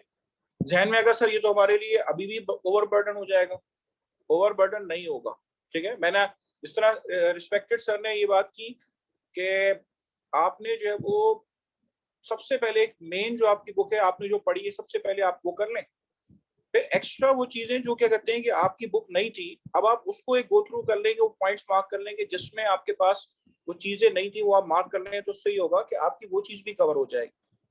लेकिन आप में से कोई अगर ये करे कि वो सिंटैक्स बोर्ड भी सुपरफिशियली पढ़ ले और फिर फेडरल बोर्ड भी, तो वो ये मार्क नहीं कर सकता कि वो फेडरल बोर्ड में एक्स्ट्रा क्या है। वो यही ढूंढता रहेगा कि नहीं ये यहाँ पे अलग है, यहाँ पे अलग है।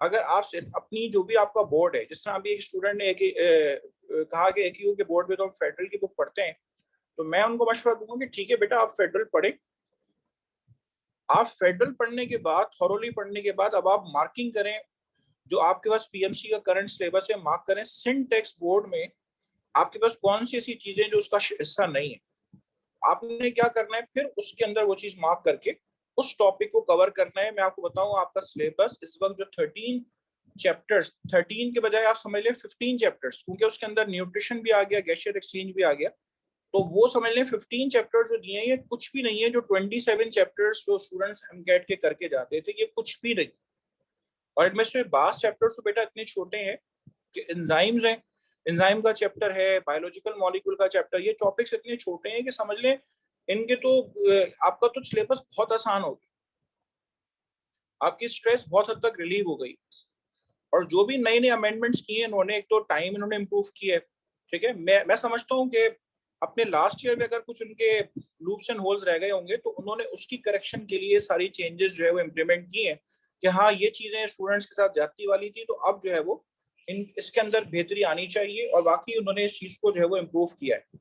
और जो ऑनलाइन सिस्टम है, ठीक है, इससे चीजें और बेहतर होगी, ठीक है, इससे चीजें और ज्यादा बेहतर होंगी। तो ये टोटल 13 चैप्टर्स आपके पास ऐसे हैं। मेरे ख्याल से ग्रुप पे सिलेबस शेयर हो गया था, तो आप सबको पता है कि आपका इस वक्त करंट सिलेबस जो है वो क्या है, ठीक है। आपका इसका करंट सिलेबस क्या है, ये चीज आपको समझ में आ गई है। देखें टोटल आपके ये 13 चैप्टर्स हैं बायो के, you must stick to this syllabus, आपने इसके अलावा नहीं करना है।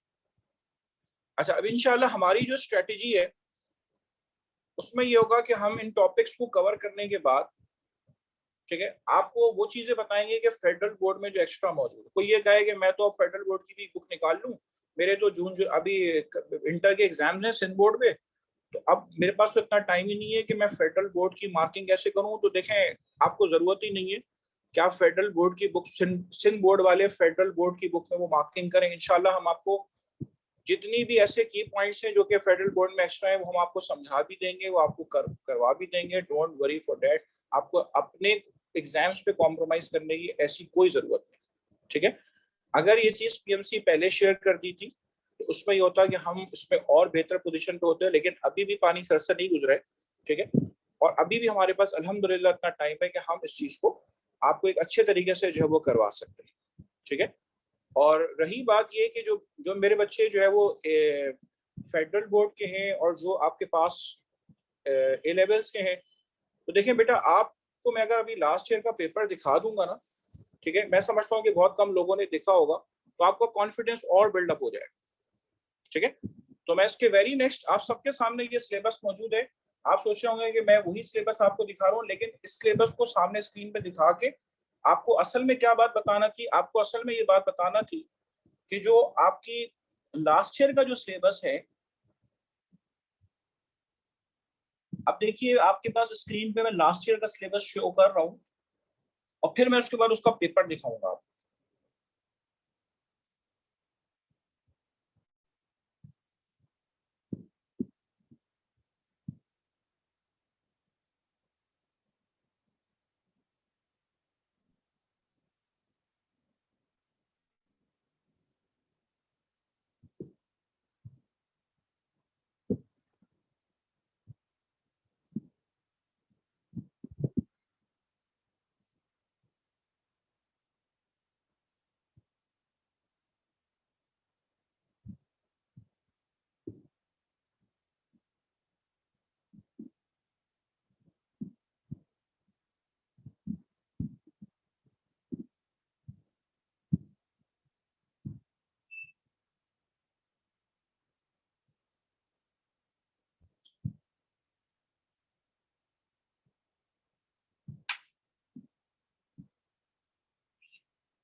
अच्छा, अब ये देख लीजिए आप कि ये लास्ट ईयर का सिलेबस था। मैं बस आपको एक कॉन्फिडेंस बिल्डअप करने के लिए मैं आपको ये देखें, ये वही सेम पैटर्न का आपका पीएमसी का सिलेबस था लास्ट ईयर का।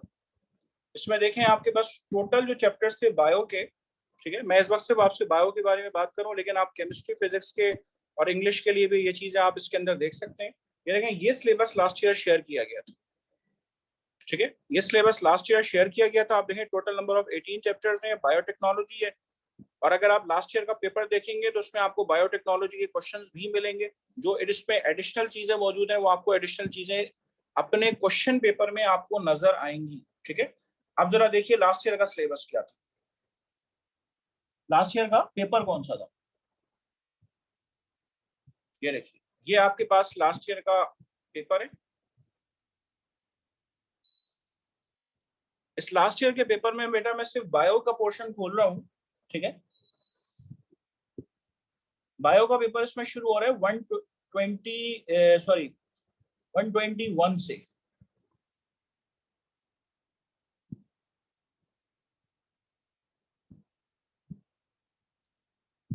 ये देखें, ये बायोलॉजी का पोर्शन शुरू हो रहा है।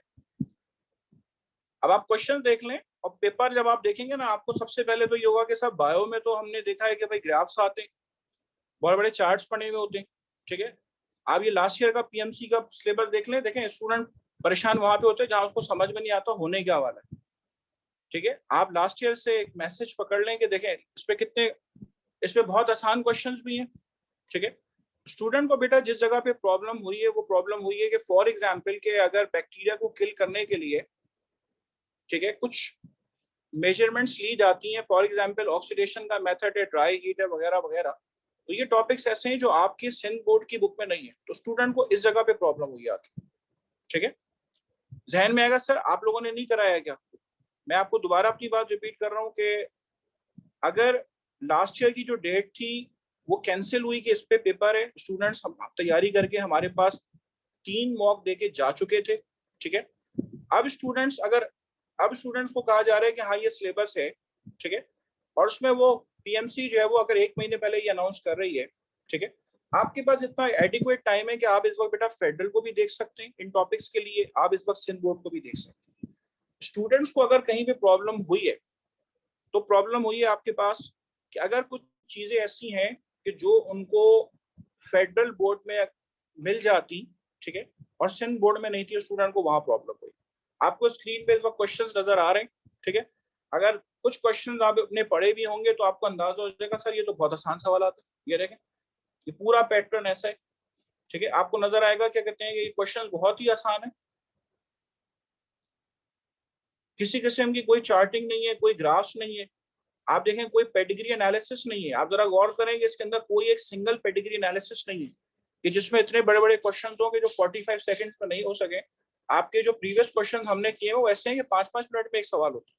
यहाँ पे कोई भी ऐसी चीज नहीं है जो एनटीएस प्रीवियसली देती थी, ठीक है, बिल्कुल ही डिफरेंट पैटर्न है। और जहन में अगर सर ये क्वेश्चन पेपर्स आपने हमारे पास जो टॉपिकल दिए उसमें शेयर नहीं किए, देखें मैं आपको एक बात बताऊं कि किसी भी स्टूडेंट को लास्ट ईयर पीएमसी ने क्वेश्चन पेपर दिया ही नहीं घर ले जाने के लिए। ये अपने तौर पे लीकेजेस हुई है पेपर की, उसके बाद ये पेपर जो है वो एग्रीगेट किया गया है, ठीक है। तो अब ये क्वेश्चंस इट्स वेरी सिंपल, ठीक है। जो क्वेश्चंस आपको यहाँ पे नजर आ रहे हैं they are very much simple. ये इंशाल्लाह हम आपसे शेयर कर देंगे, ठीक है, इसकी कॉपी आपसे शेयर हो जाएगी। आप क्वेश्चंस को देख लीजिए और मैं इस वक्त ये क्वेश्चन पेपर दिखाकर आपको ये बताना चाहता हूँ कि पूरा जो आपको पीएमसी के 17 चैप्टर्स जो अब मैंने आपको लास्ट ईयर का सिलेबस दिखाया उसमें से इस पेपर में पूछा गया है nothing outside the syllabus, nothing outside the syllabus, as an evidence के जो आपका लास्ट ईयर सिलेबस था उन्होंने जैसा कहा वैसा हुआ, ठीक है।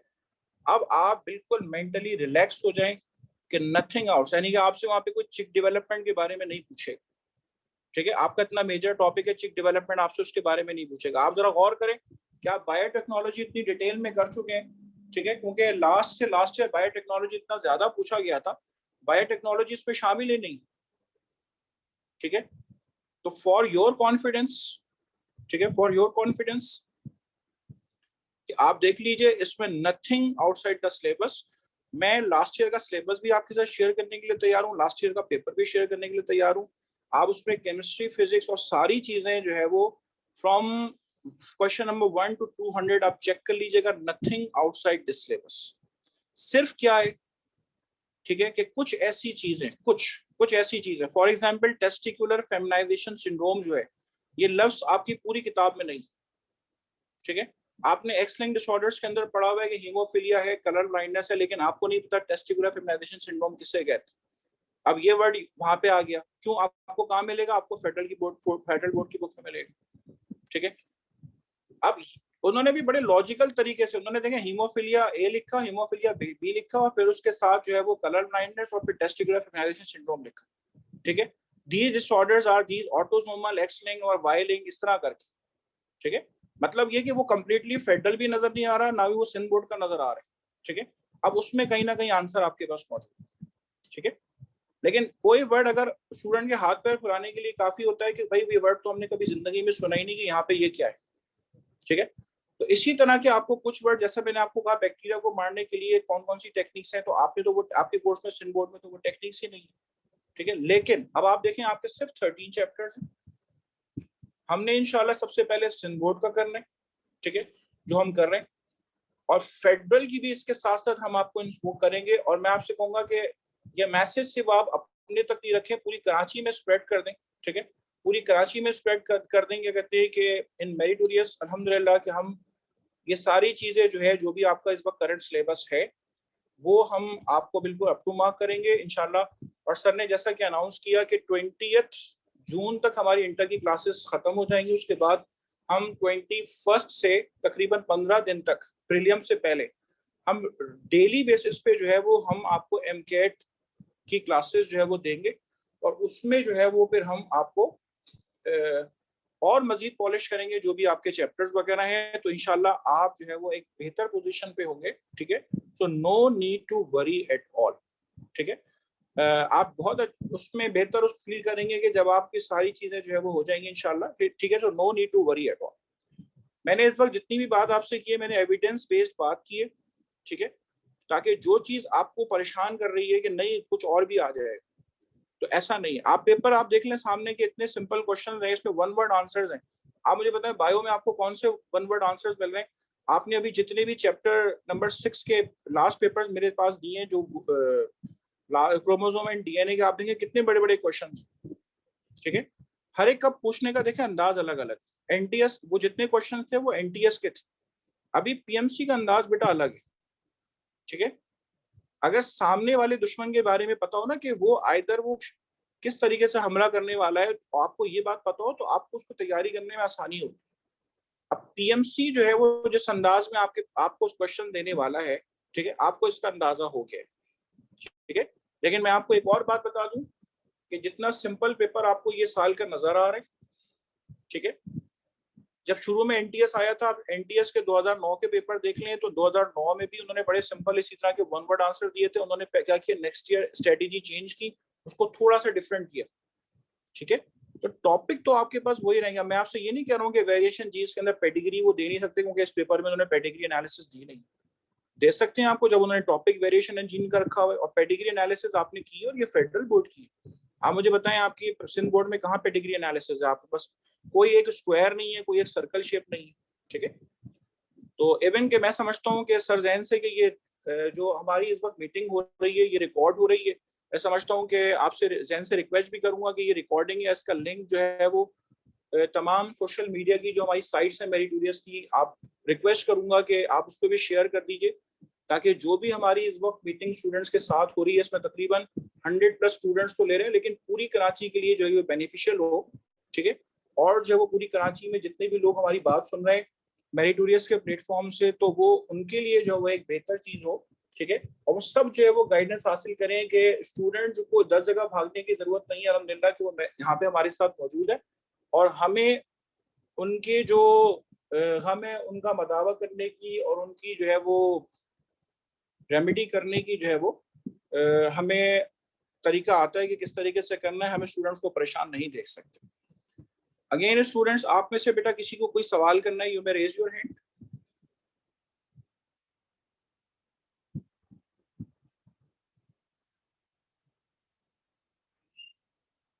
जी अस्सलाम वालेकुम मरियम मेहबा।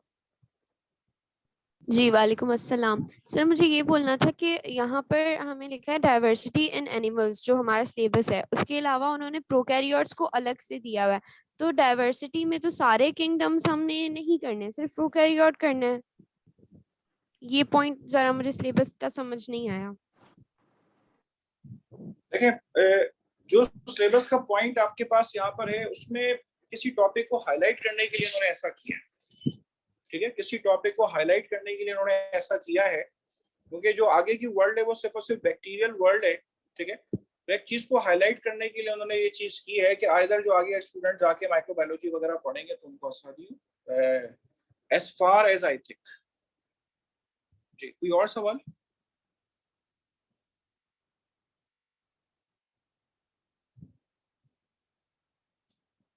आप इससे बेटा कोई भी स्टूडेंट अगर क्वेश्चन करना चाहता है, तो वैसे हमारी रूटीन क्लास में कुछ एक आध स्टूडेंट्स ने क्वेश्चंस किए थे, ठीक है, तो उनको उसी वक्त हमने जवाब दिए थे। अगर स्टिल कोई ऐसा है सवाल आपके जहन में तो आप पूछ सकते हैं, क्योंकि बेटा होता ये है कि नॉर्मल क्लासेस में जो हम प्लान करके आते हैं तो वो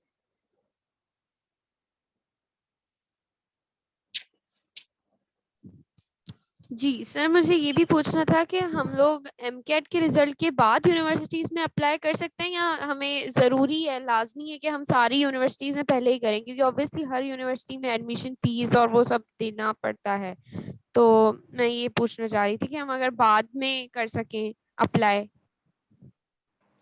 देखिए बेटा, मैं जो ये चीज एक्सपेक्ट कर रहा हूँ कि आपका ऑनलाइन टेस्ट है, तो ऑनलाइन टेस्ट में आपको पता है क्या होता है? ऑनलाइन टेस्ट में होता है कि आपके लास्ट क्लिक के ऊपर आपके मार्क्स जनरेट हो जाते हैं कि आपका ये रिजल्ट है।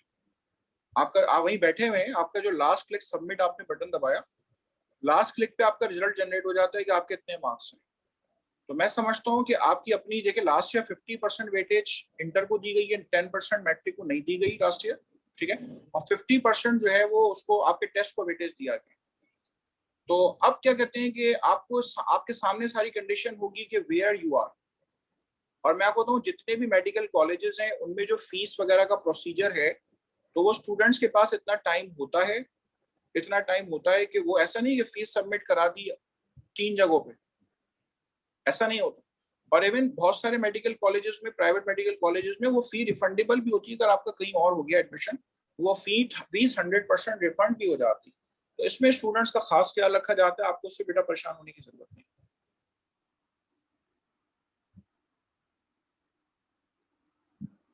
जी बेटा पूछिए, कोई क्वेश्चन और है?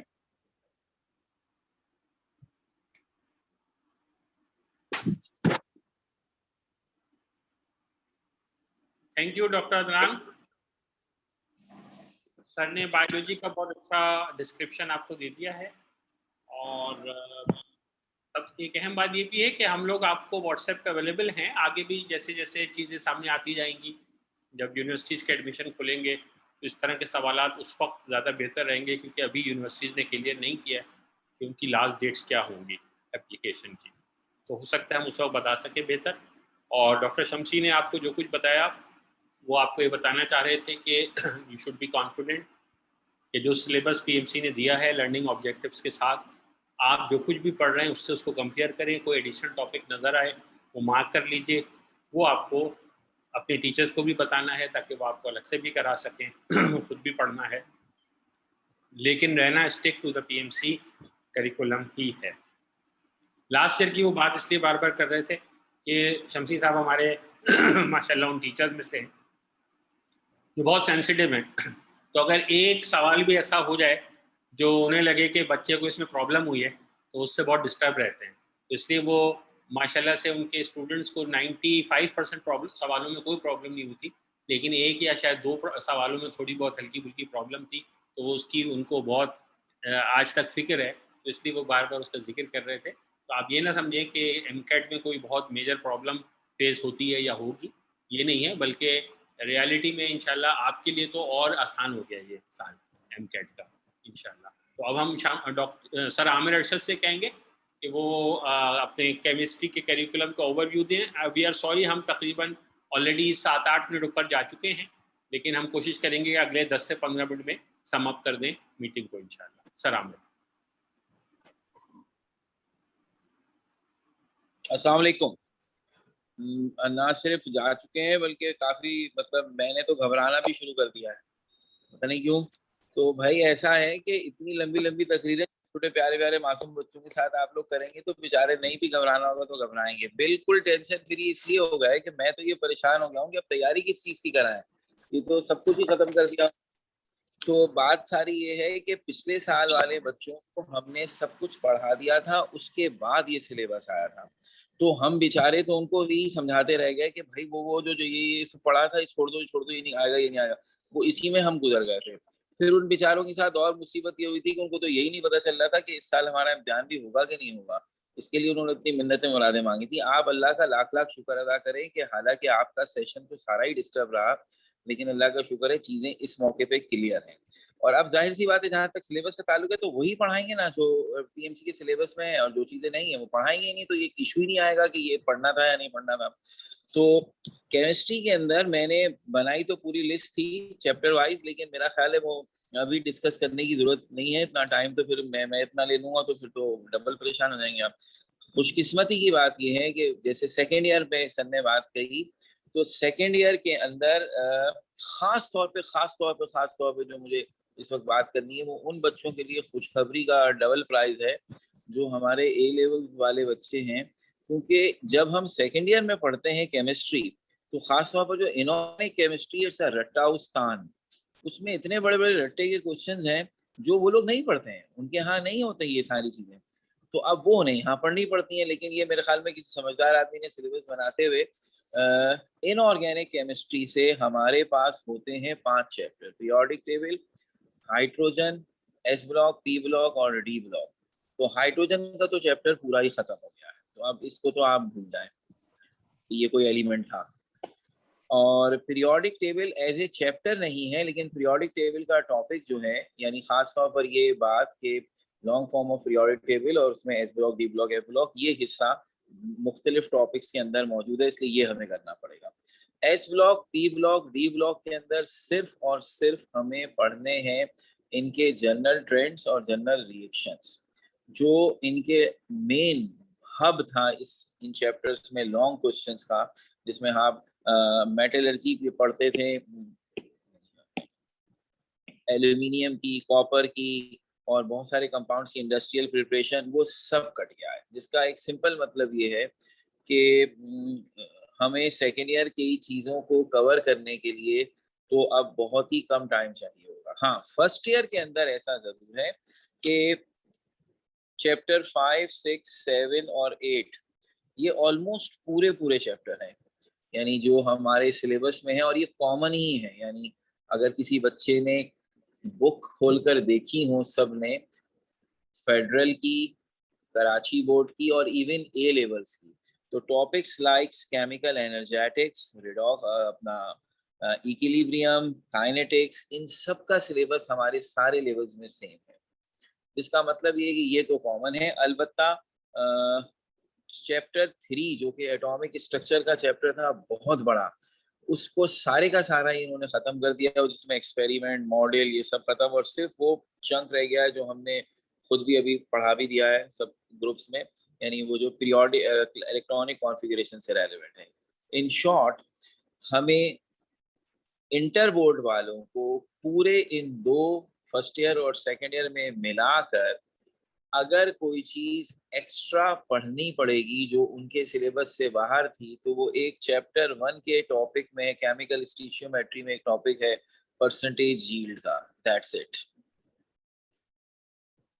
और मेरा ख्याल है तकरीबन 30 to 40% ओवरऑल हमारी चीजें कट गई हैं। सो हम तो इंतहाई सुखी शांति परिवार हैं, और मैं तो कहूँगा कि ये जो फिजिक्स और बायोलॉजी वाले इतनी बड़ी बड़ी बातें कर रहे हैं, इनको को आराम से पढ़ा लें, हम लोग को तो कोई टेंशन नहीं होगी।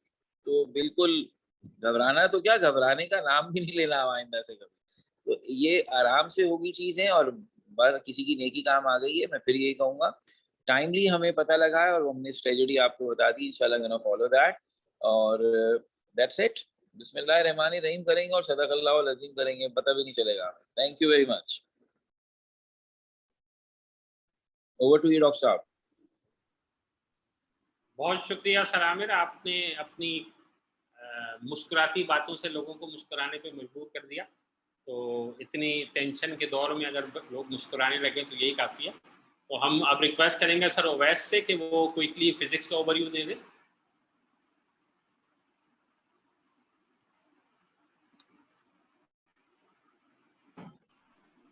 बिस्मिल्लाहिर्रहमानिर्रहीम, अस्सलाम वालेकुम एवरीवन। सबसे पहले तो बेटा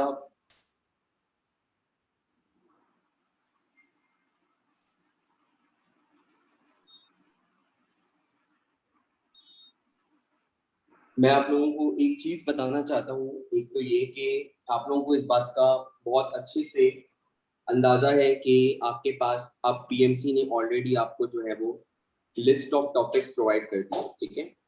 और वो लिस्ट ऑफ टॉपिक्स जब आपको प्रोवाइड की गई है तो इसका मतलब it's just like an outline for us that would be very helpful for us कि हमें अब इस बात का अंदाजा है, जिस तरीके से हमारे सारे टीचर्स ने कहा, डॉक्टर सफ़ी ने कहा, कि हमें अंदाजा है कि भाई हमें जो अपनी एप्टीट्यूड की प्रिपरेशन करनी है अब उन टॉपिक्स के अकॉर्डिंग करनी है। सबसे पहले तो मैं कुछ बच्चों की माइंड की क्वेरी निकाल दूं, क्योंकि जब अभी भी मुझे पता है जैसे हम लोग काउंसलिंग कर रहे हैं, कुछ बच्चे ऐसे होंगे जो फिर 3-4 दिन के बाद ये पूछेंगे कि सर आप हमें ये बता दें कि अब ये टॉपिक इसमें नहीं है तो नहीं आएगा, या सर ये टॉपिक हम इसमें नहीं करना चाहते तो नहीं आएगा। क्योंकि कुछ बच्चे ऐसे होते हैं जो अपने एक मार्क के लिए भी बहुत ज़्यादा पॉजिटिव होते हैं और उनको पता होता है कि उनका एक मार्क जो है ना उनकी परसेंटेज को कहाँ से कहाँ पहुँचा देता है। तो आपको इस बात के लिए अब बिल्कुल भी जो है वो परवाह नहीं करनी कि आपके जो टॉपिक्स अब ऑब्सोलीट कर दिए गए हैं, तो इसका मतलब आपके पास वो टॉपिक ऑब्सोलीट कर दिए गए हैं, अब वो आपके पास नहीं आएंगे। अब रही बात, सबसे पहले तो मैं आपको बताऊं कंपैरिजन बिटवीन फेडरल बोर्ड, ए लेवल और आप बोर्ड को उठा लें। देखिए जो आपके तीनों टीचर्स हैं या आपके जो चारों टीचर्स हैं ना बेटा, यानी कि हम लोगों ने जब डॉक्टर सफ़ी से अपनी गाइडलाइन ली और हमने जब सर की इंस्ट्रक्शन को फॉलो किया, when we started teaching an aptitude, तो हम ऑलरेडी हर बुक को अपने सामने रखते थे और फिर हम बच्चों के सामने अपना लेक्चर डिलीवर करते थे। लाइक वी नो कि किस टॉपिक में क्या कंटेंट मौजूद है और कितना मौजूद है, और वो कौन से टॉपिक हैं जो ए लेवल के बच्चे ने नहीं किए हुए और सिंध बोर्ड के बच्चे ने किए हुए, या जो फेडरल के बच्चे ने नहीं किए हुए और सिंध बोर्ड के बच्चे ने किए हुए, या कौन से टॉपिक ऐसे हैं जो सिंध बच्चों ने बहुत डिटेल में किया हुआ है और जो बाकी के बच्चे उन्होंने डिटेल में नहीं किए हुए। तो बेटा वो हम लोग बहुत अच्छे से, मतलब हम लोग को आइडिया है। आप लोग क्योंकि फर्स्ट टाइम इस फेज में आते हैं और आप लोग ये सोचते हैं लाइक कि हम किस तरीके से मतलब पढ़ाएंगे और हम किन चीज़ों को फॉलो करेंगे, तो आप उसकी टेंशन मत लें, आप उस चीज़ को अपने दिमाग से निकालें। सबसे पहले तो आप एक चीज़ आपने फॉलो करनी है कि डे 1 से अगर आप हमारे साथ हैं तो आपके पास मौजूद है ये लेक्चर बुक। ये देखिए मेरे हाथ में मेरे दूसरे ही घर की एक लेक्चर बुक मौजूद है, ठीक है। तो ये मेरे पास एक लेक्चर बुक है। आपको पता होना चाहिए कि कौन कौन से टॉपिक्स आप कवर कर चुके हैं। जितने टॉपिक्स आप कवर कर चुके हैं उनकी लिस्ट ऑफ कंटेंट्स आपके पास है। अगर आपको ऐसा लगता है कि ये टॉपिक आपके सिलेबस में पीएमसी ने शो किया है और आपने ये अपने एप्टीट्यूड में भी नहीं पढ़ा और आपने अपने रिस्पेक्टिव बोर्ड के अंदर भी नहीं पढ़ा और आपको हम लोगों ने भी नहीं पढ़ाया, तो ऑब्वियसली बात है then it's your right to ask us, तो आप हमसे उसके बारे में पूछें। सेकंड चीज जो मैं आपसे कहना चाहूंगा, लेकिन रिलैक्स है अपने आप को। अगर आप बहुत ज्यादा स्ट्रेस में ले आएंगे तो वो एक बहुत अजीब बात है।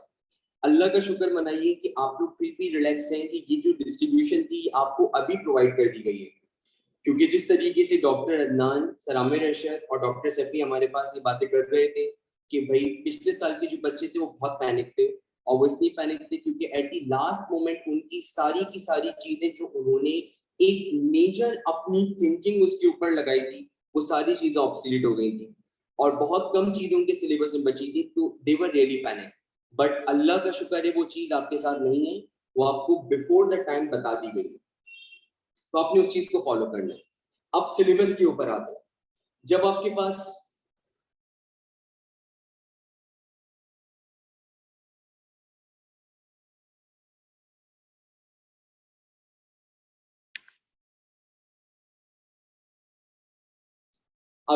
पास सिलेबस की बात आती है तो आपको इस बात का अंदाजा है। सर्जन मुझे सिर्फ ये आइडिया दे दीजिएगा, क्या मेरी स्क्रीन विजिबल है? या सर सब कोई भी बता दे। Okay sir, thank you so much. ये मैंने आपको स्क्रीन शेयर की है। आपको इस डिस्ट्रीब्यूशन वगैरह के बारे में जो है वो डॉक्टर अदनान शमसी ने बहुत अच्छे से गाइड कर दिया है कि किस पार्ट से कितना टाइम जो है आपका होगा। अब मैं इसमें ज़्यादा टाइम कंज्यूम नहीं करूँगा क्योंकि आप लोगों का ऑलरेडी जो मैं हूँ वो टाइम बहुत ज़्यादा ले रहा हूँ। ओके,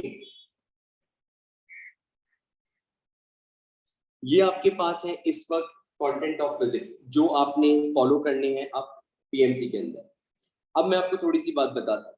ये जितने टॉपिक्स आपको 13 नजर आ रहे हैं, मैंने इन सब के सिलेबस को कंपेयर किया और इसमें से हार्डली सिर्फ 4 और 5 टॉपिक्स हैं जो कि आपके पास डिफरेंट बोर्ड्स के अंदर डिफर कर रहे होते हैं।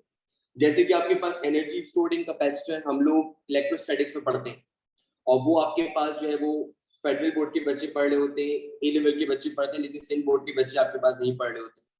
और इसी तरीके से आपके पास यहाँ पे अगर बात की जाए फोर्स एंड मोशन की, तो फोर्स एंड मोशन में जो इलास्टिक कोलिजन के कॉन्सेप्ट्स हैं वो आप लोग बहुत डिटेल में पढ़ रहे होते हैं सिंध बोर्ड वाले बच्चे, लेकिन ओ लेवल वाले बच्चे या ए लेवल वाले बच्चे उनको उतना डिटेल में डिस्कस नहीं कर रहे होते।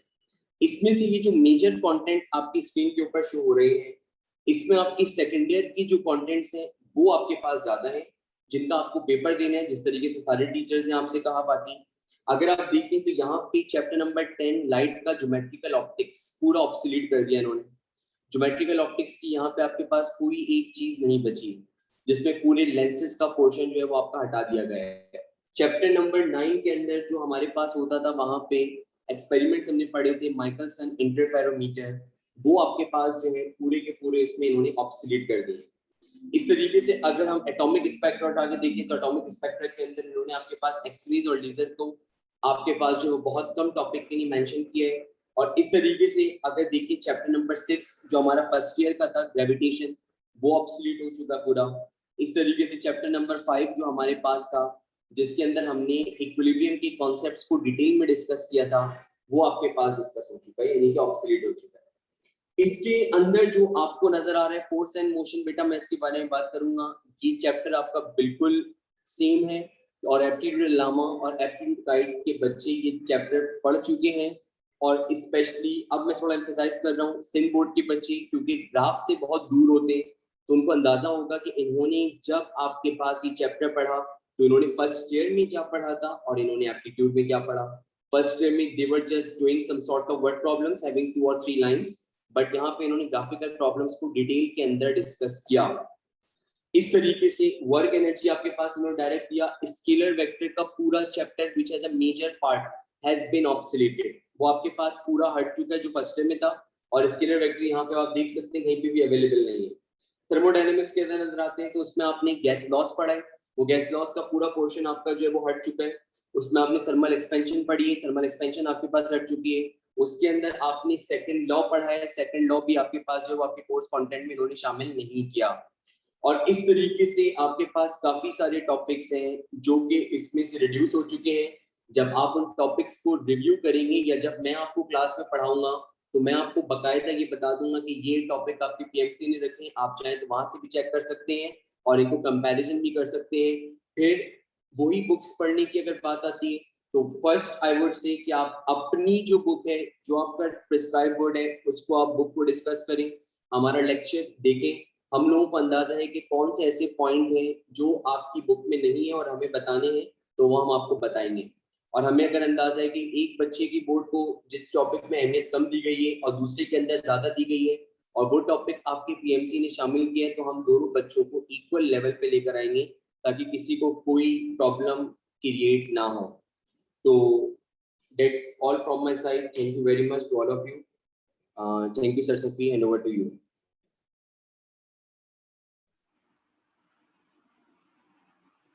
जी शुक्रिया जनाब, बहुत बहुत शुक्रिया। हम सब तकनीक की तरफ मूव करते हैं। सर वैस ने बहुत अच्छा ओवरव्यू दिया है फिजिक्स का, बाकी डिटेल्स वो आपको क्लास में भी बता देंगे। तो let's move on to the English section for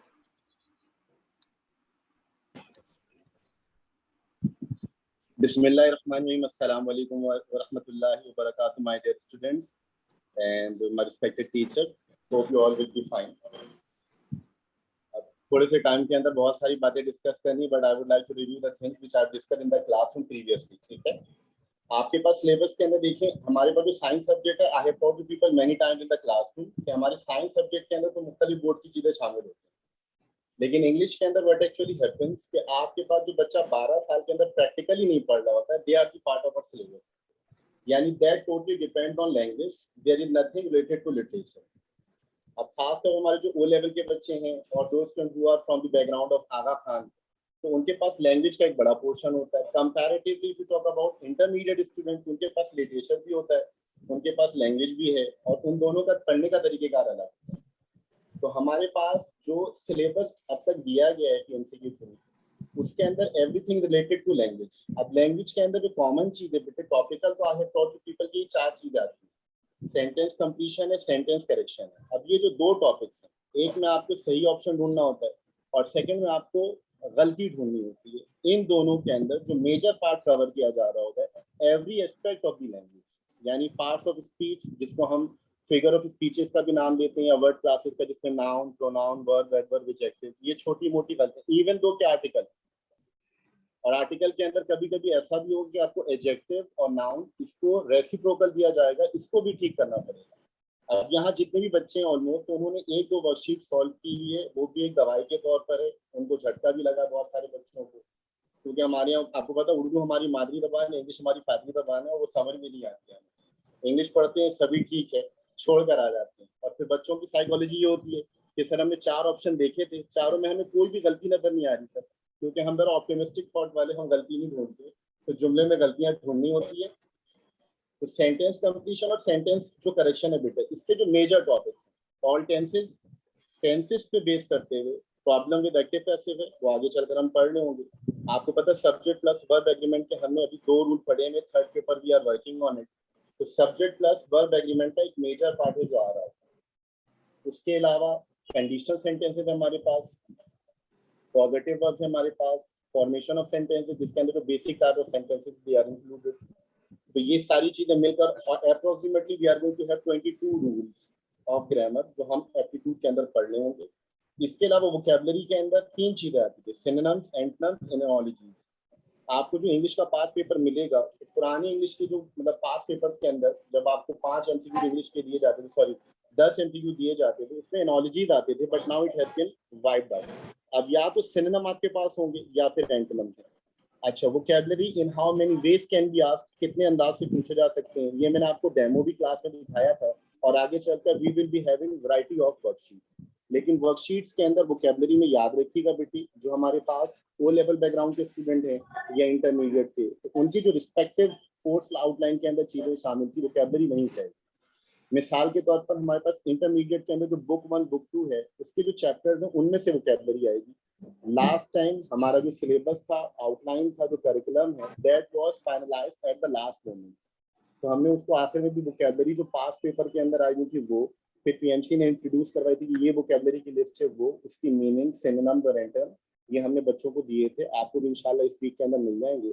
और इंटरमीडिएट के खासतौर पर उन बच्चों के लिए जो हमारे पास ओ लेवल बैकग्राउंड के हैं या आगा खान बोर्ड के हैं, उनके लिए वोकैबुलरी स्पेशली जो इंटरमीडिएट की बुक है वो अलग करके कंपाइल करके आपको दे दी जाएंगे। अब उसकी तैयारी करना, और तैयारी करने के बाद यू नीड टू रिमेंबर, ये डिपेंड करता है आपके ऊपर कि how much do you comprehend with the situation. बाकी रीडिंग कॉम्प्रिहेंशन के अंदर जो हमारे मतलब ओ लेवल और आगा खान बोर्ड के बच्चे हैं, वो कंपैरेटिवली वो क्विक होते हैं हमारे, लेकिन हमारे जो इंटरमीडिएट के स्टूडेंट है वो भी बहुत अच्छे तरीके पे कर रहे होते हैं, लेकिन जो वैरायटी कॉम्प्रिहेंशन की क्रिटिकल रीजनिंग के साथ ओ लेवल्स के अंदर दी जा रही होती है, that is not the criteria. लेकिन कलेक्टिवली एक जनरल जो पोर्शन हमारे पास बनेगा वो ऐसा बनेगा जो पीएमसी के अंदर है। पिछले साल का अगर आप पेपर उठाकर देखेंगे तो इंग्लिश के पोर्शन के अंदर बच्चे परेशान तो सबके बारे में थे, हमारी कौम तो वैसे ही ना फर्ज के चक्कर, नफल के चक्कर में फर्ज छोड़ रही होती है, तो परेशान तो वो इंग्लिश के बारे में भी हुई थी। लेकिन जिस किस्म के एमसीक्यू पिछले साल टेस्ट में आए थे, they were quite happy and they were very satisfied. तो उसके अंदर वोकैबुलरी के अंदर जंबल वर्ड दिए गए थे, और सेंटेंस करेक्शन और सेंटेंस फॉर्मेशन के अंदर जो है वो छोटी छोटी जो सिली मिस्टेक्स होती है वो पूछी गई। अब पॉजिटिव वर्ब एक ऐसी चीज है जो हमारे जितने बच्चे यहाँ पे बैठे हुए इन्होंने शायद नाम भी ना सुना हो, but that is the part of our syllabus. तो मॉर्फोलॉजी शामिल है, सिंटेक्स शामिल है, तो ये चीजें मुश्किल इतनी नहीं है, अगर थोड़ी सी मेहनत करें तो ये सारी चीजें कवर अप हो सकती हैं बेटे। अब इसमें हमारे जो सीईओ साहब हैं डॉक्टर सफीउद्दीन सिद्दीकी साहब, वो अक्सर कहते हैं, उनसे मैंने सुना है कि अपने पैशन को प्रोफेशन बना दीजिए। तो अब अगर आप किसी चीज के बारे में पैशनेट रहेंगे ना तो एवरीथिंग वुड बी इजियर। और ये चीज I have implemented myself in my life as well. तो पैशन के अंदर जब प्रोफेशन को शामिल किया ना तो इंजॉयमेंट होती रहती, ठीक है। और आखिर में भी यही कहूंगा, क्योंकि बच्चे जितने परेशान हैं, अभी मैंने एक वर्कशीट शेयर की थी, बच्चों की परेशानी को देखकर थोड़ा सा परेशान तो मैं भी हो गया, देखा ये ऐसा तो ऐसी चीज तो मैंने नहीं दी थी which is not the part of our syllabus. तो मेरा बच्चा लोग याद रखिएगा, हमेशा कारनामा पहले ख्वाबों में ही पलता है, अमल शामिल जो हो जाए हकीकत में बदलता है, ना हिम्मत हार ना मकसद में अगर सच्चाई है शामिल, मुसलसल जो गिरे पानी तो पत्थर भी पिघलता है। तो बाकी wish you best of luck from my side and from the rest of meritorious education centre. और sir doctor Safiuddin Siddiqui, that is over to you. It's enough from my side.